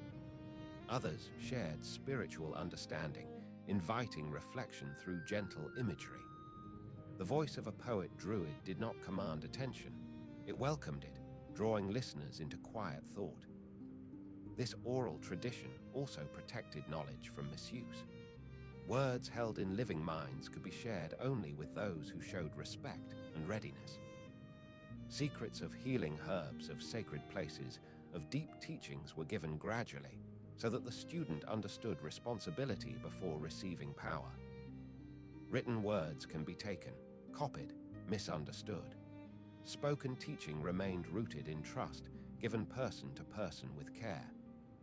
The training was long, sometimes spanning 20 years. During this time, students learned not only what to remember but how to live. They practiced patience, humility, discipline, listening. They learned that wisdom grows not from knowing many things, but from knowing a few truths deeply. They came to understand that silence is also a teacher, that reflection nourishes the mind as food nourishes the body. As students matured, they themselves became a living link in the chain of tradition. They passed stories to others, offered counsel, recited laws in disputes, blessed children at birth, honored elders at passing. In time, they no longer felt memory as weight but as warmth. Their minds held not burden but gift. And when they spoke, the voices of those who came before spoke with them, weaving generations into a single breath. The strength of this tradition revealed itself in times of hardship. When storms struck or conflict arose, written cultures might lose records to fire or water. But the Druids carried their knowledge in spirit. Even if a village fell or a grove was harmed, memory survived in those who fled or returned. Knowledge walked across valleys, crossed rivers, hid in caves, lived in whispers until peace returned. Breath cannot be burned or buried. As long as someone remembered, nothing was truly lost. Foreign travelers who encountered Celtic lands often marveled at this practice. They wondered at how so much could be passed without writing. Yet they also sensed something rare, a culture in which memory was not stored, but lived, in which teaching was not preserved by ink, but by devotion, in which knowledge was not separate from life, but part of its very breath. Some outsiders misunderstood, thinking the Druids shunned learning. Yet the opposite was true. They valued learning so deeply that they placed it where only death could threaten it, and even then it endured through students. A scroll may fade, a carved stone may erode, but a remembered tale spoken with truth can travel through centuries.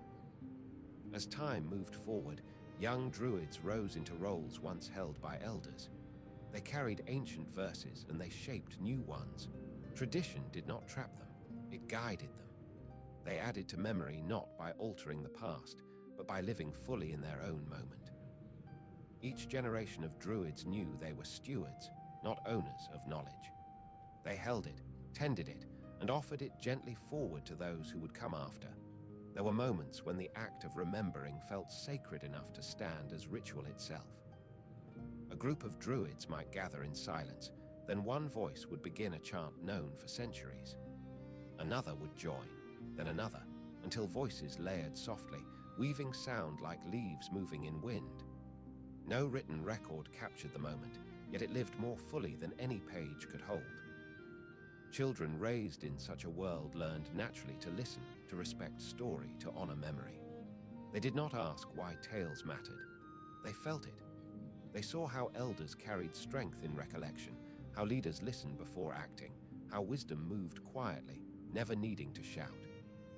These young ones did not memorize because they were forced. They absorbed because they wished to belong to something larger than themselves. And so, generation after generation, knowledge flowed like a river that never dried. It moved softly across time, shaping hearts and guiding hands. The Druids trusted memory because they trusted time, and they trusted time because they trusted nature's cycles. What was worth remembering would endure. What needed to pass would pass. This belief freed them from fear of loss and allowed them to hold the present with gentle strength. As we leave this part of their tradition, we carry with us the image of students reciting under moonlight, of elders speaking by soft fire, of quiet paths walked again and again as lessons unfolded in wind and leaf. Their oral tradition was not simply a method, it was a way of honoring life itself. Next, we will walk beside the Druids as they guide warriors, kings, and community, exploring their relationship with society and those who look to them not only for knowledge, but for judgment, peace, and counsel. Across the broad green lands of the Celts, where mist lifted slowly from hills and rivers shimmered beneath soft morning light, the Druids walked among their people not as distant figures, but as quiet presences woven into the rhythm of daily life. They were not rulers, yet chiefs bowed their heads to them. They were not warriors, yet those who carried blade and shield sought their counsel before raising arms. They lived among shepherds and farmers, poets and hunters, smiths and singers, guiding not through command, but through wisdom and patience. In the villages scattered across fields and woodland edges, the Druids knew each family by memory, not through written record. They remembered births and blessings, marriages and moments of sorrow, triumphs and quiet hardships. Their presence steadied others, for they did not move with haste or worry. When a Druid approached, even children softened their voices, sensing the calm that surrounded them. To see them step into a gathering place beneath ancient oaks was to feel the land itself breathe deeply. Their first relationship was with the ordinary people, those who tended flocks, sowed fields, and shaped life with steady hands. To these humble folk, the Druid was kindness. They listened to concerns, blessed new homes, and offered words when life felt heavy. A farmer who feared a poor harvest might speak quietly with a Druid at dawn, receiving not grand promises, but gentle guidance. When to sow, how to rest the soil, how to trust the season's returning strength. Their counsel brought peace, reminding hearts that nature moves with purpose even when the path is not clear. To women and mothers, they showed particular respect, for they believed life entered the world through sacred channels. They visited hearths softly, blessing newborns, whispering prayers over those in pain, and sitting in silence beside the weary. The Druid understood that strength lived not only in warriors, but in those who gathered firewood, prepared meals, and raised children who would one day carry the memory of the tribe. Their bond with elders was equally deep. They treated age as treasure. When wrinkles marked a life well lived and hair silvered with time, the Druids did not speak down to the elder, they listened. They valued stories carried by older tongues, believing that each life taught something no school or rite could replace. The Druids and elders sat together often in the late hours, sharing memories as fire crackled low, exchanging wisdom like seeds passed gently from hand to hand. But it was with leaders and warriors that their role shone most clearly. In Celtic lands, chiefs guided tribes and warriors defended them. Yet even the strongest blade trembled before uncertainty. Before decisions of peace or conflict, before a march into unknown territory, leaders sought the presence of a Druid. A warrior might polish a blade before battle, but a chief polished the spirit through counsel. A Druid would walk beside them through a quiet grove, speaking slowly, asking questions rather than giving orders. What is the purpose of this conflict? What will be gained? What might be lost? Their voice did not stir emotion, it steadied it, helping leaders see not only danger, but duty and consequence. When two clans disputed land or honor, warriors might thirst for swift resolution. Yet the Druids stepped between with calm resolve. They listened to each side, not allowing anger to take root. They reminded all present that battle leaves scars on land and heart alike, and that true strength lies in preventing unnecessary bloodshed. Their presence alone often turned blades to sheaths. Warriors who trusted their own courage trusted the Druids' judgment even more. Still, the Druids did not refuse the reality of conflict.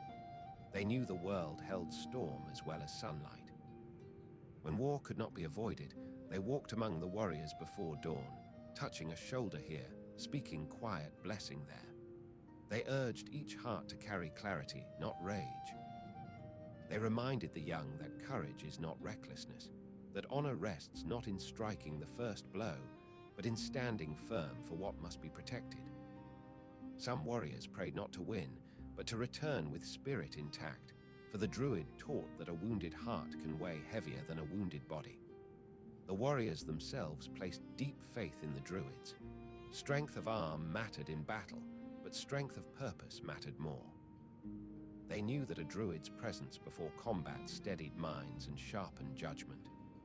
When the Druid raised hands above the gathered warriors and breathed a blessing into the morning air, silence filled the camp. Even the restless found peace. The fire's smoke drifted upward, carrying with it the hopes of those who stood ready. They fought not for glory, but for duty, for land, for family, for the cycles that bound life to soil and sky. Beyond warriors and chiefs, the Druids served as judges. When disputes arose between families, they listened with impartial heart, never favoring wealth or status. A shepherd's complaint held as much weight as a noble's. They sought fairness, not punishment, choosing resolution that restored balance rather than deepened division. Their court was not a hall, but a circle beneath branches. Justice was spoken softly, and those who heard accepted decisions not out of fear, but out of trust. Diplomacy formed another part of their role. When envoys from distant lands arrived, the Druid greeted them with dignity. They heard foreign tales, asked thoughtful questions, and offered welcome without surrendering identity. They understood that culture grows stronger through listening, not through isolation. And yet they guarded the integrity of their own tradition with quiet strength, never bending it for the sake of pleasing outsiders. Their guidance reached young warriors who trained with blade and spear. While warriors learned to strike, the Druids taught them when not to. They taught restraint, patience, and foresight. They instilled humility, reminding those strong in body that true power rests in calm spirit. When a youth first carried a sword, a Druid stood beside him, speaking of responsibility and kindness as essential companions to strength. In this balance, the tribe thrived. They also counseled leaders beyond matters of war. A chief facing famine consulted the Druids about rationing and preparation. A community struck by illness sought their wisdom on rest, medicine, and protection. A mother grieving a lost child found comfort in their gentle presence, hearing that the journey of a soul does not end in silence. Through all these moments, the Druids offered not command but companionship, not certainty but confidence, not answers but guidance that allowed each person to find strength within. Their influence reached festivals and gatherings. They organized ceremonies marking harvest, honoring ancestors, blessing hunts, welcoming spring. They led not with show but with stillness. A single raised hand could quiet hundreds, not through authority imposed but through respect earned. When a Druid spoke, the land seemed to pause. When they finished, wind moved again, as though carrying their words across fields to rest gently among grasses and stones. They held no throne, yet their presence stood beside every leader. They bore no shield, yet warriors trusted their voice above the clang of steel. They claimed no riches, yet communities offered gifts freely, knowing the Druids' needs were simple and their service immeasurable. They owned little, for knowledge and purpose were wealth enough. In daily life, they were seen walking slowly through villages, touching tree bark as greeting, stooping to examine herbs, pausing to bless a child or share a small story with someone troubled. They collected no students unless a heart showed readiness. They offered guidance without expectation of reward. Their service flowed not from duty alone, but from devotion to the balance of all things. Through this deep connection to society, the Druids became more than teachers or priests. They became anchors. When storms of uncertainty passed over the land, when seasons brought hardship or change, the people knew where to look. Not to stone walls or distant gods, but to the quiet figures who stood beneath oak branches, steady as roots and gentle as rain. As we move deeper into their world, we will see how their role continued among warriors and chiefs, how their presence shaped peace and conflict alike, and how their counsel helped hold together a culture that valued both strength and stillness. For the Druids did not lead armies. They led hearts, and in doing so, shaped the course of life across green hills and misted valleys where their voice still seems to echo, even now, in the hush of ancient forests. As generations passed across the Celtic lands, the Druids continued to walk as quiet guardians, neither demanding devotion nor seeking praise. Their strength lay in the steady trust placed in them, trust earned through 1,000 small acts of wisdom rather than through any single triumph. Their presence was consistent as the turning seasons, and in a world shaped by cycles of birth, harvest, and rest, this constancy became a lamp for all who lived beneath wind-touched skies and ancient trees. In peaceful times, their guidance felt like gentle water flowing through roots. They taught fairness in trade, reminded farmers when to rest exhausted fields, encouraged patience when tempers stirred in village halls, and urged generosity when plenty blessed the land. Children learned early that a druid might pause beside a well to offer silent thanks for the water within, or place a hand upon an elder's shoulder with warmth that needed no words. Their touch was simple, their meaning deep. In times of tension, their presence became like a stone in a river, calm against rushing forces. When rumors stirred or fear began to move through the people like wind through dry leaves, the Druids spoke quietly, steadying hearts. They reminded communities that panic feeds danger, while thoughtfulness softens it. A single still voice could quiet a crowded hall, not through force, but through clarity and trust. Their calm did not deny hardship. It offered strength to meet it without losing peace.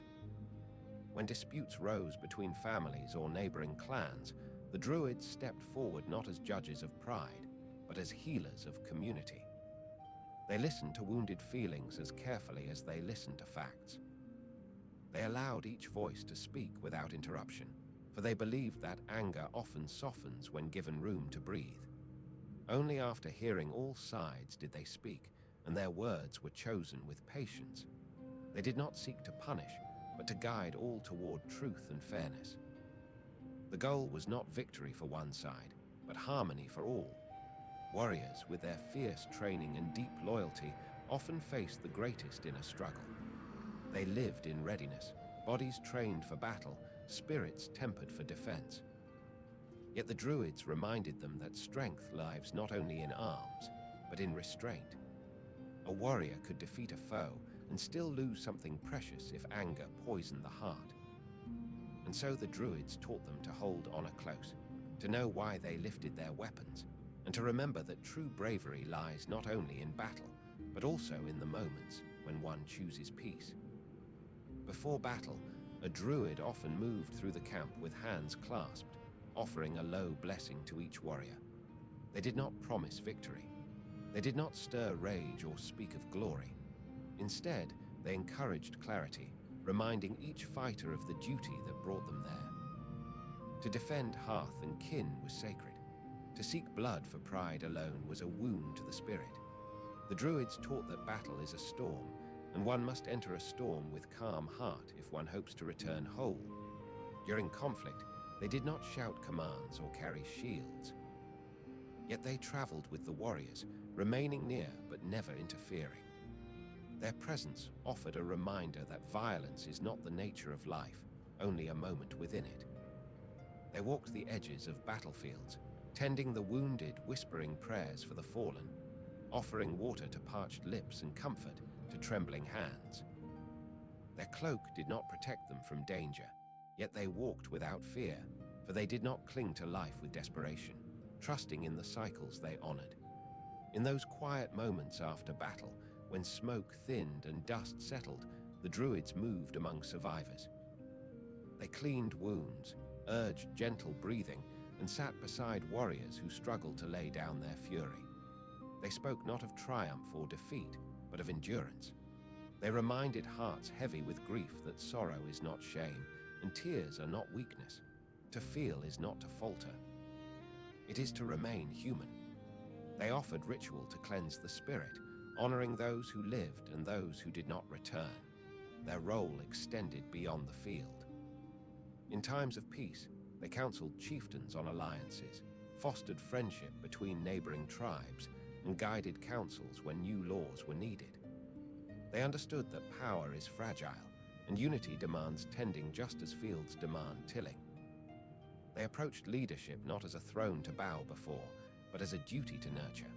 No matter their respect for chiefs and warriors, the Druids did not flatter power.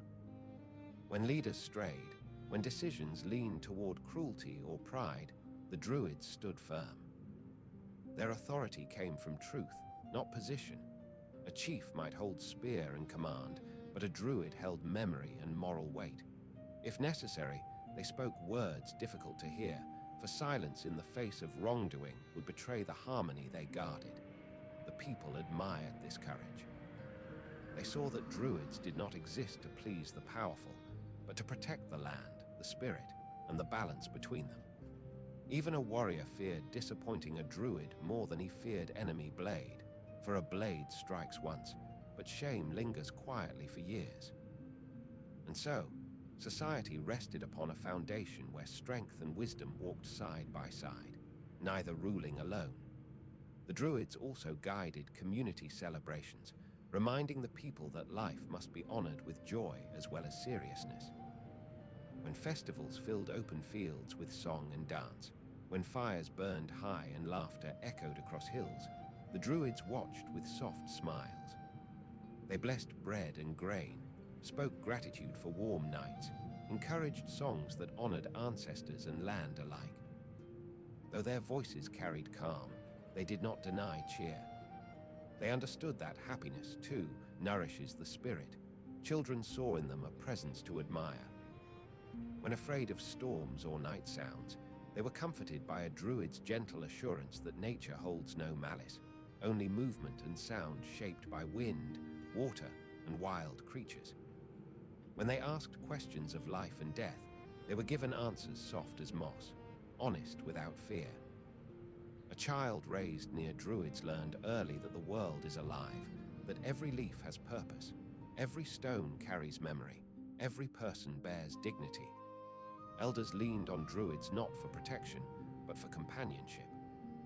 Together, they remembered winters long past, summers heavy with harvest, journeys taken and friends lost to time. Not sign in old age, people did not fear being forgotten. The Druids carried their name, their story, their deeds, and so each life remained a thread in the tapestry of community. As traders and wanderers brought news from distant lands, where kings ruled from high stone walls and scrolls recorded each decree, some wondered if the Druidic way would fade. Yet the Druids did not bend to outside ways. They knew that knowledge inscribed on parchment is useful, yet they also knew a truth deeper still. No parchment breathes. No mark of ink can look into a child's eyes or calm a grieving mother's heart. Wisdom lives strongest where humans carry it in memory, feeling, and quiet practice. Thus, with each passing year, the Druids stood between worlds, between warrior and farmer, between leader and child, between life and death, between moment and eternity. They did not hold the sword, but they steadied the hand that did. They did not rule, yet rulers sought their voice.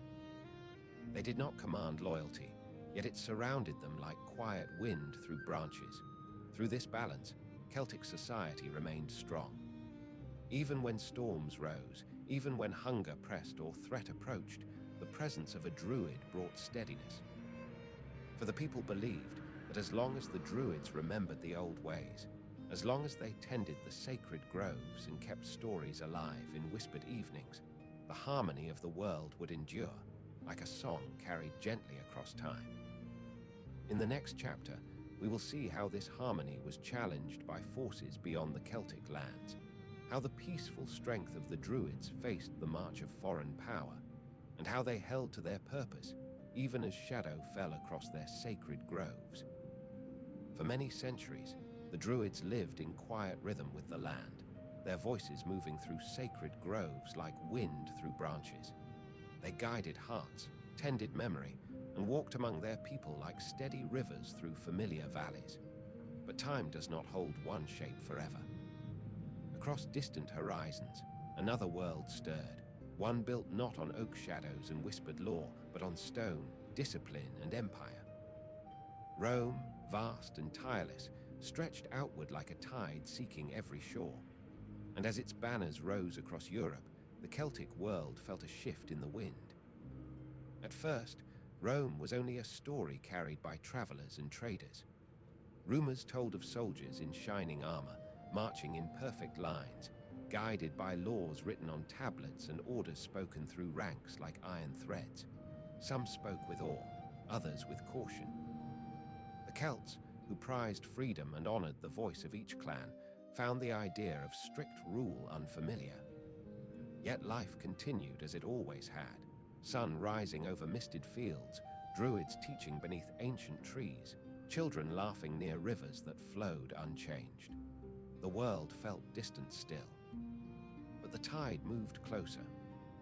Rome, driven by hunger for land and order, cast its gaze upon Celtic territories. The clash between these two worlds was not immediate. It rose slowly, like a great storm gathering at the edge of sight, growing darker day by day. Traders returned with news of forts being built, roads stretching like veins across conquered lands, and legions pressing forward with shields that glittered like sun on metal. The Celts listened, their hearts steady but alert. The Druids sensed the shift deeply. They did not measure threat in swords alone. They felt it in the trembling of tradition, in the whisper of groves disturbed by distant unease. Rome brought not only armies, but a different way of being. One where power flowed downward from emperor and general. One where the spirit was shaped by law rather than landscape. One where memory lived in stone monuments and scrolls, not in breath and forest. This difference was as wide as river and mountain. The Druids understood that the true conflict ahead would not be fought only on fields, but in the soul of the land. When Roman legions first approached Celtic borders, they found people who did not break easily. Warriors stood strong, their courage rooted in loyalty and earth. Leaders called upon Druids not to stir anger, but to seek clarity. Yet even as chiefs prepared for battle, the Druids walked softly among their people, offering calm where fear might otherwise grow. They reminded them that storms test the roots of trees, and roots grown deep through centuries do not surrender to wind without meaning. Rome believed order must spread, and that those who lived by their own ways must be brought beneath its rule. It saw the Druids with wary eyes, not because the Druids commanded armies, but because they commanded hearts. To Rome, power held by voice and spirit felt difficult to understand, and what cannot be understood often becomes what must be controlled. They saw in the Druids a center of unity, a wellspring of identity that could not be swayed by decree or blade. Thus began a quiet battle of beliefs long before battle of swords. As Roman presence spread, some Celtic regions attempted negotiation. Others resisted fiercely. Yet through each village and each gathering, the Druids continued to guide their people. They spoke of patience when autumn leaves turned gold. They spoke of courage when winter winds sharpened. They whispered to young warriors that strength must serve purpose, not pride. And always, they returned to their sacred groves, kneeling among roots that stretched deeper than memory, seeking the counsel of wind and earth. At council gatherings, chiefs asked them whether peace could be found with those marching beneath standards of eagle and empire. The Druids answered not with command, but with reflection. Peace, they said, grows only when both sides honor the earth that supports them. But Rome honored stone more than soil, empire more than grove, law more than law. The Druids did not judge harshly. They simply saw a world guided by hands unfamiliar with the heart of the forest. Some Romans arrived not with sword, but with curiosity. They listened to tales told by Celtic voices, sat beneath trees that seemed to whisper secrets older than empire, watched fires flicker in quiet circles at night. For a moment, they felt the calm of a world without marble walls or sharp command. Yet duty called them back, and duty seldom bends once sworn. Tension grew as roads cut through wild lands, as outposts rose where deer once roamed freely, as legion banners fluttered where quiet wind once moved unchallenged through fern and pine. The Druids walked these changed paths with heavy hearts, not in fear, but in sorrow. They did not grieve loss of land alone, but loss of harmony, loss of a world where reverence guided life more deeply than conquest. The Celts resisted. They met Roman force with courage shaped through ancient seasons. Many battles were fought, though we do not linger on them here. To do so would break the quiet breath of our telling. Instead, we hold to the truth that battle scars the spirit of both victor and fallen. The Druids did not glorify such moments. They stood at their edges, tending the wounded, calming the grieving, reminding all present that life is sacred even amidst conflict. With each passing year, Rome pushed deeper, and the Druids faced a challenge not of strength, but of endurance. Their ceremonies continued in hidden groves. Their teachings passed in low voices by firelight. Their knowledge moved quietly from one mind to another, like flame shared between cupped hands beneath a moon that watched without judgment. Even as soldiers marched, the forest held its breath, unwilling to surrender its ancient soul. Rome could defeat warriors with steel. It could seize hill forts and towns, but it could not easily touch belief rooted not in walls but in wind. A people who pray beneath sky and tree carry sanctuary wherever they walk. The Druids knew this, and it steadied them. They did not cling to power. They clung to truth, to the rhythm of earth, to memory that outlasts conquest. Still, Rome feared what it could not command. In distant halls of stone, leaders spoke of Druids as threat not because they carried weapons, but because they carried influence, loyalty, and the quiet authority of centuries. And so, pressure grew not only on Celtic lands, but upon the very heart of Druidic life. A storm approached that no grove could shelter from fully. Yet even as clouds gathered, the Druids remained calm. For they believed that no empire stands forever, and that nature remembers its children long after drums of war fall silent. In these years of first contact and rising tension, the Druids stood as both shield and lantern. They helped their people face change without losing soul. They whispered firmness in the ear of chiefs, tempted to surrender spirit for peace. They reminded frightened hearts that roots run deep, and that a tree does not abandon its ground when winds rise. It bends, it holds, it waits for calm return. In the years that followed, the Roman presence pressed deeper into Celtic lands, and the great quiet breath of the groves felt the shift like a tremor beneath roots. Roads stretched across meadows and woodland, straight and unbending, where once only deer paths wandered with the patience of the earth. Forts rose, stone replacing soil, and the rhythm of marching feet echoed through valleys where wind and river had long spoken alone. Yet among the trees, the Druids moved with the same measured calm, believing that stillness could outlast storm. They continued to gather beneath ancient oaks, their voices low, words floating like mist through branches. Students sat at their feet with hearts uncertain, for they could see change not as story but as shadow falling across their days. Elders placed gentle hands upon young shoulders and reminded them that wisdom does not flee when challenged. It deepens, it listens, it waits. A tradition grown through centuries of quiet could not be uprooted in a single season, nor shaken by iron and command. Still, whispers of fear reached even the sacred places. Travelers returned from distant tribes speaking of groves felled, of sacred fires extinguished by foreign decree. Such tales drifted through camps and villages like cold wind before winter snow. Yet the Druids did not answer with alarm. They walked to the edges of threatened forests at dawn, touched the bark of trees that had sheltered countless prayers, and breathed deeply, as though gathering strength from every leaf and root. In their eyes lived the truth that the earth remembers, even when its guardians are challenged. Roman envoys sometimes approached peacefully, curious about those who held sway without throne or army. They found Druids who greeted them not with hostility, but with quiet dignity. Words were exchanged like measured river stones. smooth, steady, thoughtful. The Druids spoke of harmony, of land deserving respect, of lives interwoven like branches in a forest canopy. The Romans listened, but did not always understand. They came from a world where strength showed itself in walls and commands, not in silence and patience.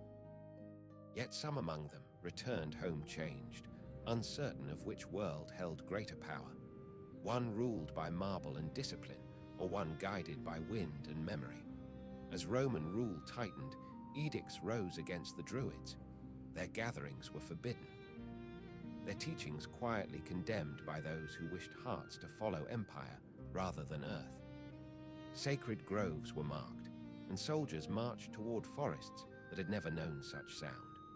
Trees that had stood through storms and centuries now faced blades wielded not by need but by command. In some places, the sacred oaks fell, their leaves scattering like prayers released too soon. Yet the Druids did not resist with steel. They resisted with presence. They gathered in hidden groves, deep where sunlight reached only in threads and moss softened each step. Their chants became softer, but not weaker.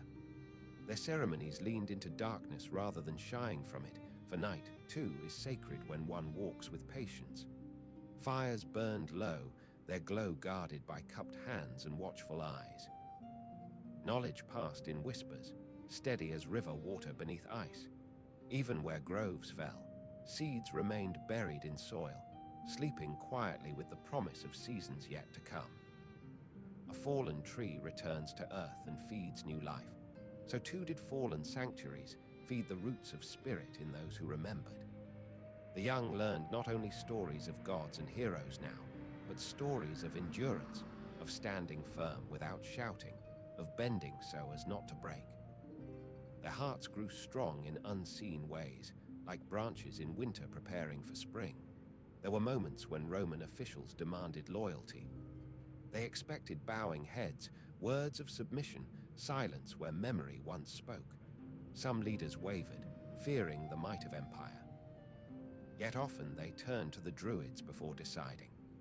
And in soft voice, the Druids reminded them that loyalty forced is not loyalty at all, and that dignity lost cannot easily be reclaimed.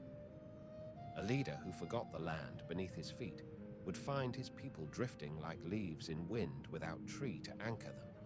Many Druids chose exile rather than silence. They crossed sea and mountain, seeking refuge in distant isles where forests still breathed without fear and stars shimmered freely above unbroken horizon. In those quiet corners of the world, they lit small fires beneath lonely trees and continued their rites. Waves carried their chants to distant shores. Wind remembered their footsteps, and though scattered, they held each other in memory, as roots of a vast forest hold one another deep beneath soil even when trunks stand far apart. Others remained in hidden glens, teaching in secret by river bends and stone circles half claimed by moss. Their voices sank into earth where empire could not reach. Children learned laws by starlight, recited poems inside caves where ancient markings watched like silent guardians, heard tales of gods and spirits whispered so softly that even the leaves seemed to lean closer. What cannot be spoken loudly can still be spoken truly, and truth whispered into the heart is often stronger than truth shouted into the air. Rome believed it had tamed the wild, brought order where it saw only untamed world. Yet beneath the surface of conquered land, roots still held, deep and quiet. A people who pray to sky and soil carry sanctuary wherever they walk. You may fell a grove, but not the memory of its shade. You may forbid a chant, but not silence the breath that carries it. For in every mind where a story lives, in every heart where land is honored, the grove stands again, untouched, eternal. Seasons continue to turn. Winter frosts melted into spring rains, meadows brightened once more with flowers as delicate as whispered hope. Children born under Roman rule still found themselves drawn to the hush of forests, to streams where sunlight danced, to hills where wind carried songs older than empire. And in those moments, without knowing why, They felt something calling, a presence woven into the soil beneath their feet, a memory that did not belong to them alone but to the land itself. The Druids saw this and smiled softly. Empires rise and fall. Roads crack and crumble. Fortresses sink into earth, swallowed by time's slow embrace. But faith carried in breath and held in silence endures. It returns like spring grass after winter snows, like birdsong after long stillness. The Druids did not see themselves defeated. They saw themselves transformed, like seeds in winter awaiting warmth. In quiet gatherings far from Roman eyes, they spoke not of loss, but of patience. They taught that truth does not vanish when hidden. It rests, gathering strength. They reminded their followers that the forest does not mourn when leaves fall, for it knows they will rise again. Beneath every fallen branch sleeps the promise of green return. Beneath every sorrow lies the seed of future calm. Thus, even as Rome declared victory, something older than empire breathed unbroken in the shade of surviving trees, in the songs of rivers, in the heartbeat of land untouched by stone. And though history would mark these years as the time when Druids faded, the Druids themselves knew fading is not ending. It is returning to roots, waiting for the season when voices rise again like wind in oak leaves. Centuries drifted like mist across quiet hills, and the voices of the Druids softened into memory. Their groves, once sacred and alive with murmured prayer, stood silent beneath changing skies. Vines curled over ancient stones. Moss claimed forgotten footpaths. Yet even as silence gathered where voices once echoed, something of their presence lingered in the very breath of the land. Tradition does not vanish when the mouth grows still. It settles into root and river, waiting for those who listen. The world changed. Empires rose and fell like tides across wide shores. Kings ruled and passed. New faiths spread their wings across lands once held by oak and star, shaping hearts with their own sacred stories. Metal bells replaced whispered chants. Stone churches rose where once groves had stood untouched. And yet, beneath those stones, beneath those roads, beneath the turning wheels of time, the earth remembered. Travelers who walked through quiet forests felt a hush that seemed older than recorded years. Shepherds resting on sunlit slopes sensed a presence in the wind, gentle as breath, steady as heartbeat. Lakes shimmered with mystery at dawn. Hills held patience like sleeping giants. People told fragments of tales passed from grandmother to grandchild, their edges softened by generations, but their spirit intact. A wise one once lived here, they would say. Someone who spoke with trees, someone who healed with water and leaf. No name spoken, yet no doubt felt. Memory persisted not in books alone, but in the way Celtic lands breathed. In the reverent silence that settles at twilight. In the quiet awe felt when standing beneath old branches. In the sense that something sacred walks beside the traveler, unseen yet near. Legends cling to certain places like due to grass, and to walk these places is to feel that the world once held a deeper stillness, and may hold it still. Though the Druids left little written trace, their essence flowed forward. Medieval scholars spoke of them in texts preserved by monastic hands, describing figures who lived in harmony with land and spirit. Some accounts carried misunderstanding or fear, shaped by those who viewed mystery as threat. Others spoke with respect, recognizing a wisdom rooted not in conquest, but in observation, patience, and quiet devotion. Through these voices, fragments of tradition resurfaced like stones revealed when river waters lower at season's end. In time, poets turned their gaze to the ancient past. They wandered hills at dusk, feeling the hush of forgotten groves, and they imagined figures robed in simple cloth, walking slow among oaks with thoughtful eyes.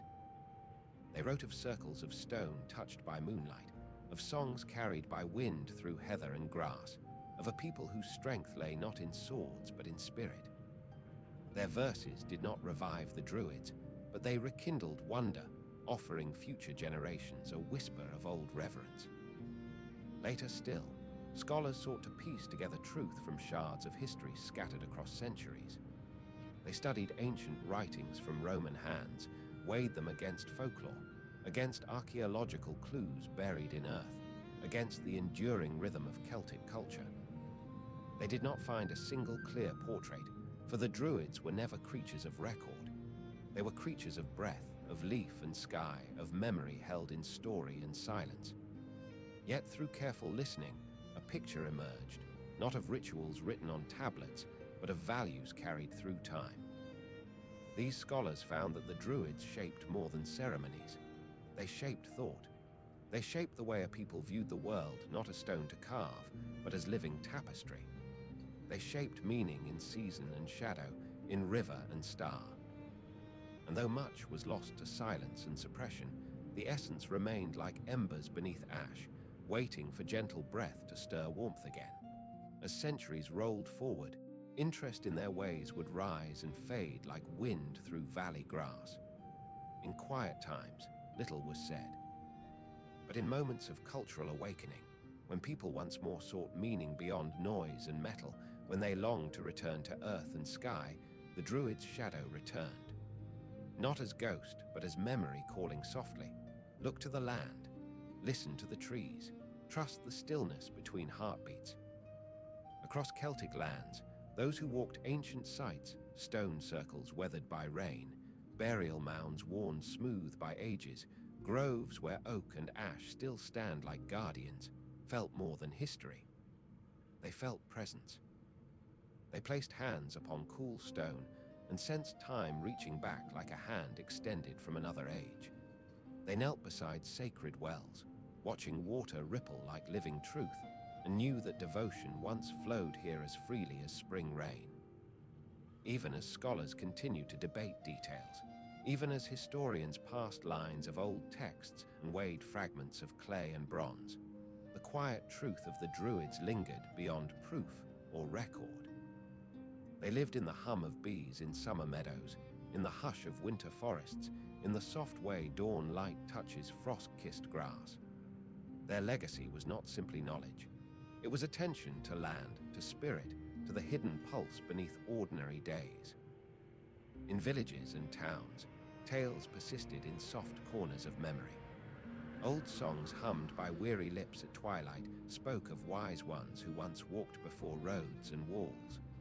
Folklore carried hints of ritual, of blessing water and honoring trees, of seeing life not in divisions but in wholeness. Such memories needed no name to endure. They simply lived. The world, as it always does, changed again. Cities grew. Metal wheels rolled across land once walked by bare foot and sandal, yet even in crowded streets longing stirred, the yearning for silence, for meaning older than machines, for breath shared with wind. This longing rekindled interest in the ancient guardians of memory, and with gentle hands, seekers brushed dust from forgotten ways. They read what little remained. They listened to land. They sat beneath trees not to demand meaning, but to feel it. Some traveled to lonely hills where wind sings through grass, as though carrying voices from centuries past. Others lit small candles in quiet rooms and whispered thanks for wisdom that endures without written word. Their efforts did not restore the exact ways of old, for no era can be fully reborn. Yet they honored the spirit, the reverence, the calm, the trust in nature's slow teaching. Modern scholars, poets, and wanderers found themselves united not by certainty, but by wonder. For the Druids left few clear facts, yet left abundant feeling. They remind the world that not all truth lives in ink. Some truths breathe only in silence, in memory, passed through hearts like seeds passed through seasons. And so, in fields touched by dusk, in forests where old bark smells of rain, in remote glens where water gathers in still pools beneath ferns, those who pause may feel it, a presence quiet as snowfall, ancient as mountain bone. The Druids may be gone in body, but not in spirit. Their legacy stands like a tree rooted deep, branches reaching into time yet to come, leaves whispering in every gentle wind. In the next part, we will follow their memory into the present age, where voices once lost rise again in study, in ritual revival, in quiet footsteps of those who seek meaning not in noise, but in stillness, honoring a tradition that slipped into shadow only to find new dawn beyond it. Time continued its long and quiet walk, and the memory of the Druids moved with it, not as a shout through history, but as a steady hum beneath the surface of the world. Centuries layered like fallen leaves, yet beneath them, ancient roots held strong. Though their voices faded from daily life, they did not vanish. Memory sometimes rests like winter seeds, waiting for the right season to stir. In later ages, travelers wandered through misted hills and remote valleys where earth rose wild and unbroken. They found circles of stone standing silent in the morning hush, their surfaces worn smooth by rain and wind. They saw carved hillsides where old symbols half slept beneath moss. They walked forest paths where sunlight filtered through high branches in golden dust. And though they could not name the presence they felt, it rested upon them like a hand laid gently on the shoulder. Something sacred lingered. Men and women sat beside old wells where water shimmered, cool and deep. They cupped their hands, drank slowly, and found themselves staring into ripples that seemed to hold an older sky. Some whispered wishes, others simply listened. In the hush between breaths, they sensed a voice not heard with ears, but with something quieter inside. It spoke not in words, but in calm, reminding them that life flows where attention rests. Across villages, grandmothers told tales by hearthlight of wise ones who once walked the land, speaking to trees and stars. Children listened, not with skepticism, but with wide, wondering eyes. They did not ask whether the stories were true. They felt them. Long after the fire burned low, long after sleep settled like soft snow, echoes of those old tales lingered in their dreams. Meanwhile, scholars bent over parchment in quiet rooms, tracing ancient lines with careful fingers. They studied accounts from distant chroniclers, searching through tangled words for glimpses of truth. They sifted through fragments found in bog and field, pieces of carved bone, bronze, or wood that hinted at forgotten rites. They walked the same hills where Druids once stood and asked silent questions of the wind. Their work was slow, patient, never certain. Yet with each discovery, a faint picture sharpened. They learned that the Druids were not rulers, yet shaped the fate of tribes. They learned that they did not build temples of stone, for their temples lived in the trees. They saw that their knowledge mixed earth and spirit, that their wisdom held star and seed in equal regard. They understood that the Druids carried not only ritual, but law, healing, guidance, and memory. They realized that a culture with no books did not lack learning. It breathed learning. Poets and storytellers drew near to these truths. They walked ancient sites at dawn when mist clung to the earth like a cloak, and they felt as though the world itself held its breath. They saw birds circle high, as though guarding something older than empire. They watched the sun slowly rise, gilding stone and bark, and they wrote verses shaped by quiet awe. Their words reached others who longed for stillness in a noisy age, and slowly the world remembered. In certain places, old traditions awakened like seeds stirred by spring warmth. People gathered in open fields at midsummer and lit small fires to honor the turning year. They walked to ancient stones on winter nights, not to recreate what once was, but to feel connection beneath wide sky. They blessed water and placed hands against tree trunks, not expecting miracles, but recognizing kinship with earth. These acts were not performances. They were whispers to history, soft acknowledgments that some truths never fade, some sought deeper understanding. They learned old languages, studied fragments of poetry, and listened to the rhythm of ancient verse. They sat in libraries with books spread wide, yet also spent long hours in quiet groves, feeling the pulse of nature beneath footfall. They knew that knowledge alone cannot breathe without wonder. So they balanced mind and heart, scholarship and silence. Others traveled alone into remote places, walking paths where roots tangled and streams murmured like memory. They took nothing but time and returned with something unseen yet felt, a clarity, a steadiness, a softening of breath. They found that when they stood among ancient oaks, their worries grew small, as though the trees whispered that such burdens were too light to trouble centuries. In the hearts of these seekers, the legacy of the Druids rose like dawn light through forest leaves. It did not rise through conquest, nor through proclamation. It rose through quiet recognition, through the simple act of looking at the world with reverence. The Druids returned not as they once were, but as a way of seeing. The scholars continued their work, careful and humble. They pieced together knowledge from distant texts, from forgotten inscriptions, from myths that survived like embers beneath ash. Each fact was handled like fragile pottery. Yet they understood that the truth of the Druids was not measured only in data or detail. It lived in spirit. It breathed in the spaces between known and unknown. They sought to illuminate, not to claim. As years unfolded, a gentle balance emerged. Scholars preserved what could be known. Dreamers preserved what could be felt. The land preserved what could be remembered. And in this balance, memory did not strain to return as it once was. It simply continued, soft and steady, like a stream winding through meadow grass. Even in cities, far from wild moors and mossed stones, people felt the pull. They planted small gardens and watched leaves unfurl.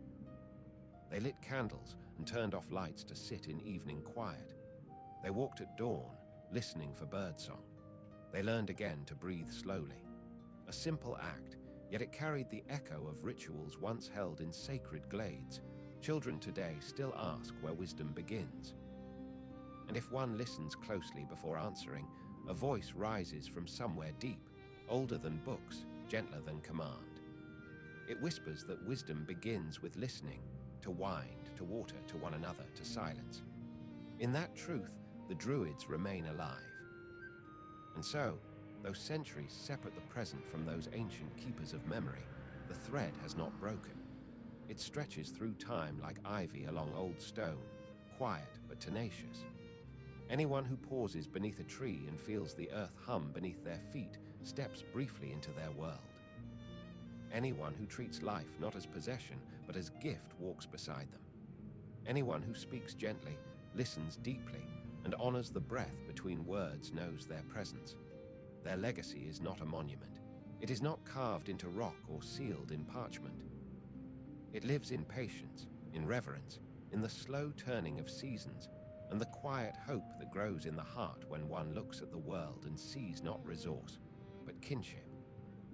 In this way, the Druids endure, not as voices locked in the past, but as silence that still teaches, as memory that still breathes, as truth that still returns like spring after winter, soft and inevitable. Night settles gently upon the ancient lands, and the world exhales as though relieved to rest beneath quiet stars. Hills darken into soft shapes, rivers reflect the first trembling glimmer of moonlight, and forests become silhouettes of memory standing still against the deepening sky. In this hush, time loosens its grip. Past and present drift toward one another like mist rising from a cool valley at dawn, meeting in a place where boundaries fade and only presence remains. Here, in this twilight between worlds, one may almost hear footsteps trailing through dew-kissed grass, unhurried and light. They are not the footsteps of conquerors, nor pilgrims, nor travelers seeking destination. They belong to those who once walked not to arrive, but to feel, to listen, to simply be. The Druids move through this quiet realm of remembrance, not as ghosts nor visions, but as calm impressions in the stillness, like wind that brushes cheek without stirring leaves. They do not speak. They do not need to. Silence carries their lesson.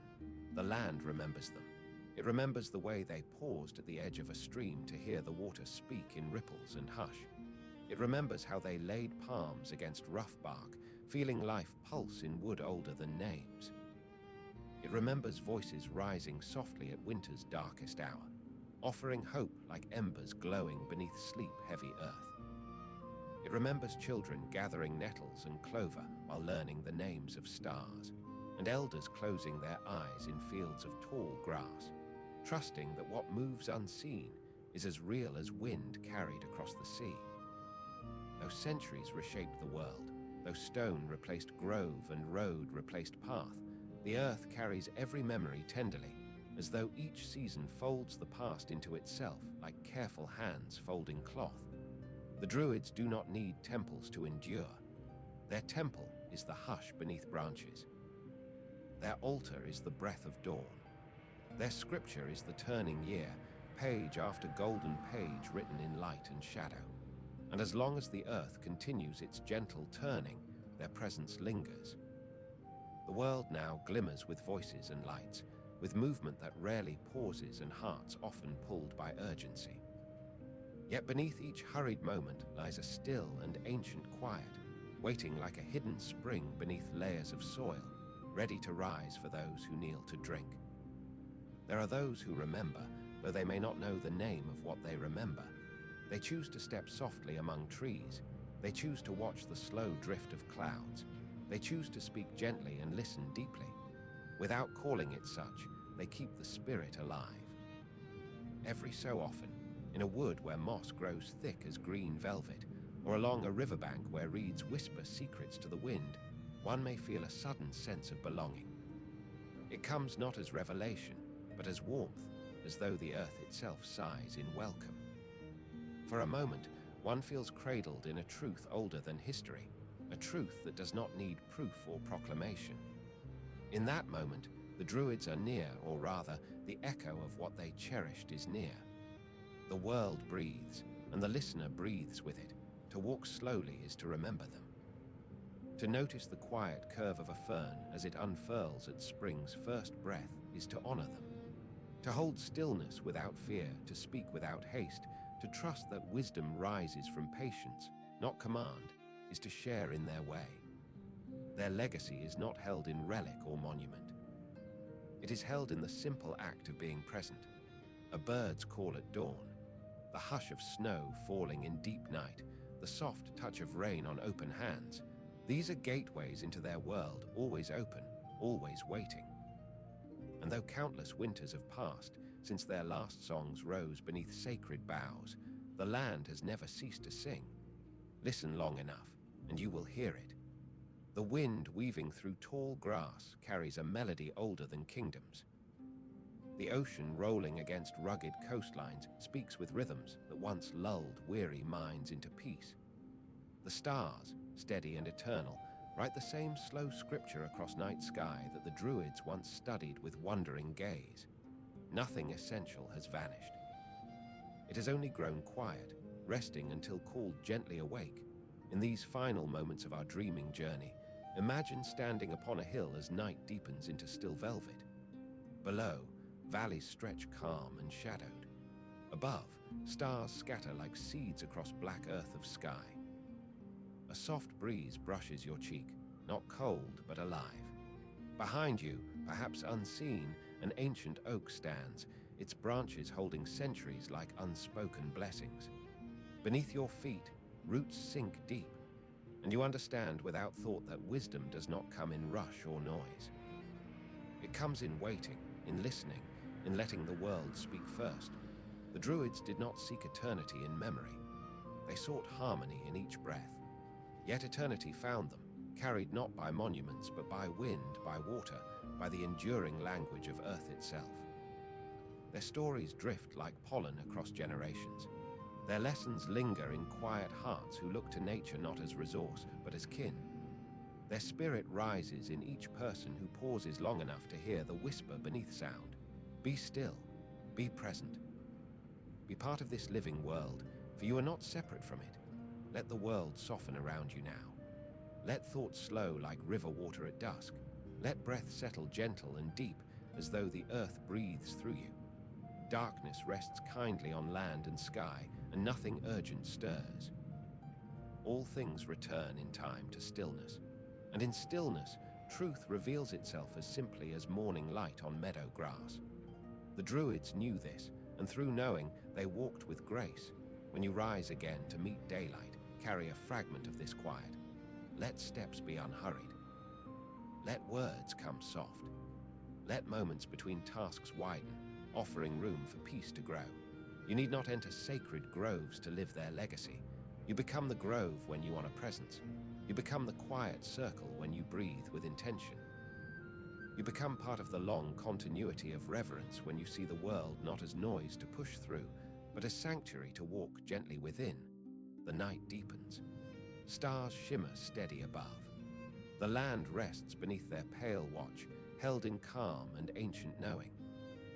And somewhere, in the space between silence and breath, the Druids walk still, not as figures of the past, but as the quiet that returns when all else falls away. Their footsteps merge with yours. Their breath folds into wind.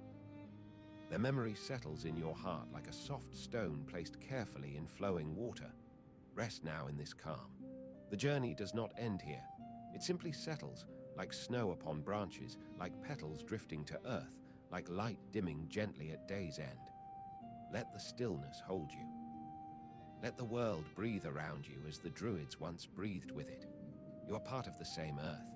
You are shaped by the same hush. And in this quiet, old truths glow like coals kept safe through winter night, waiting for dawn to come and warm them once more. Some teachings were not carved in stone, but whispered to leaves beneath moonlight.